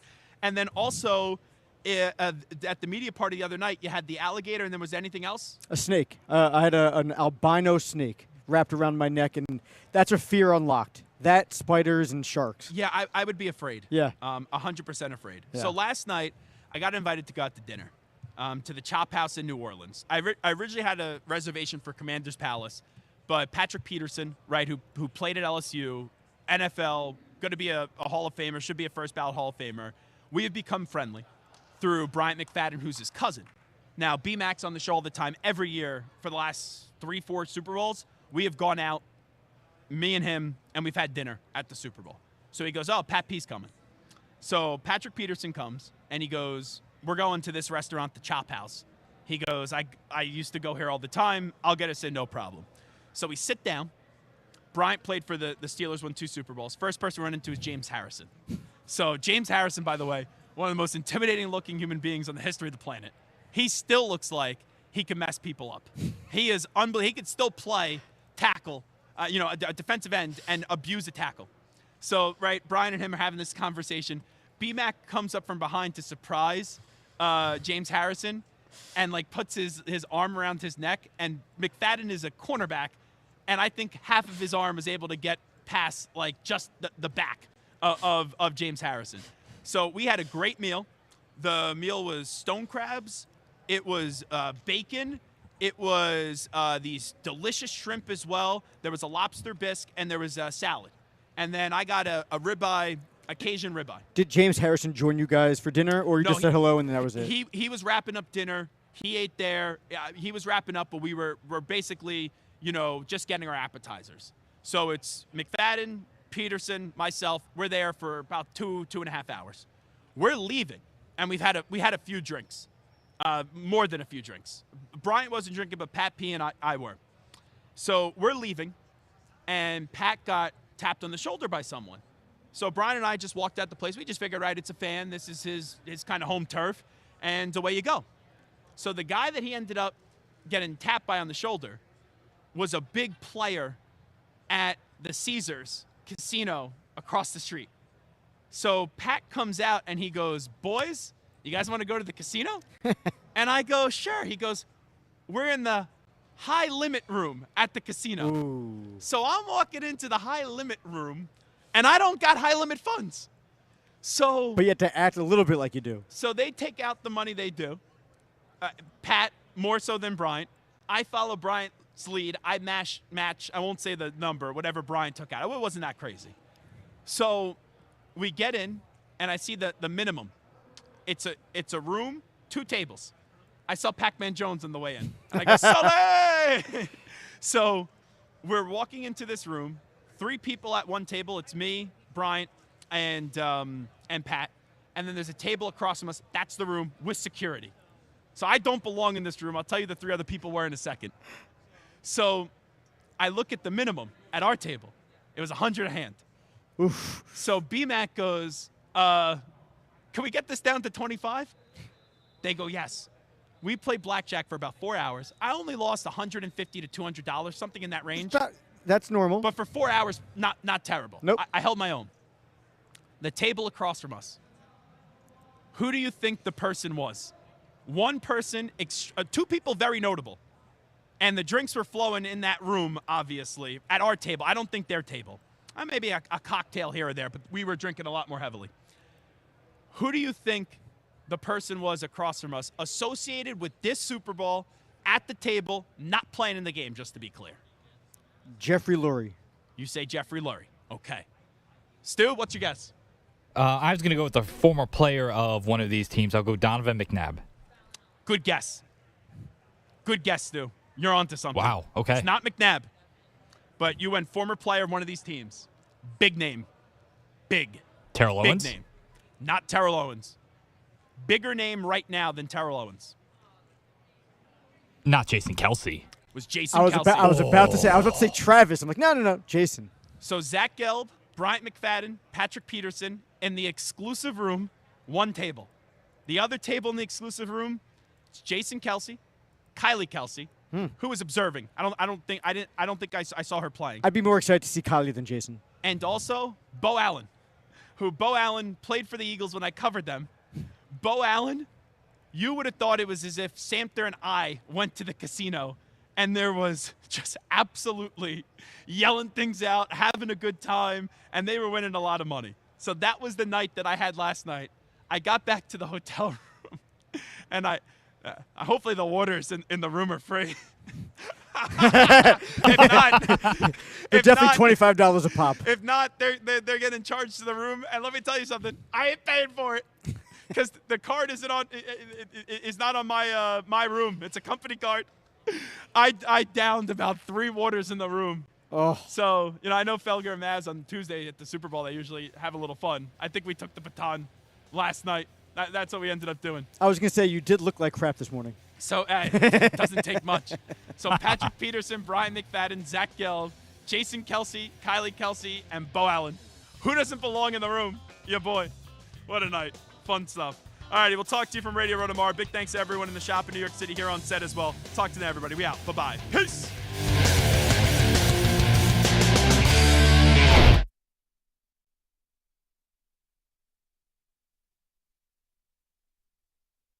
You're in a 5-minute break.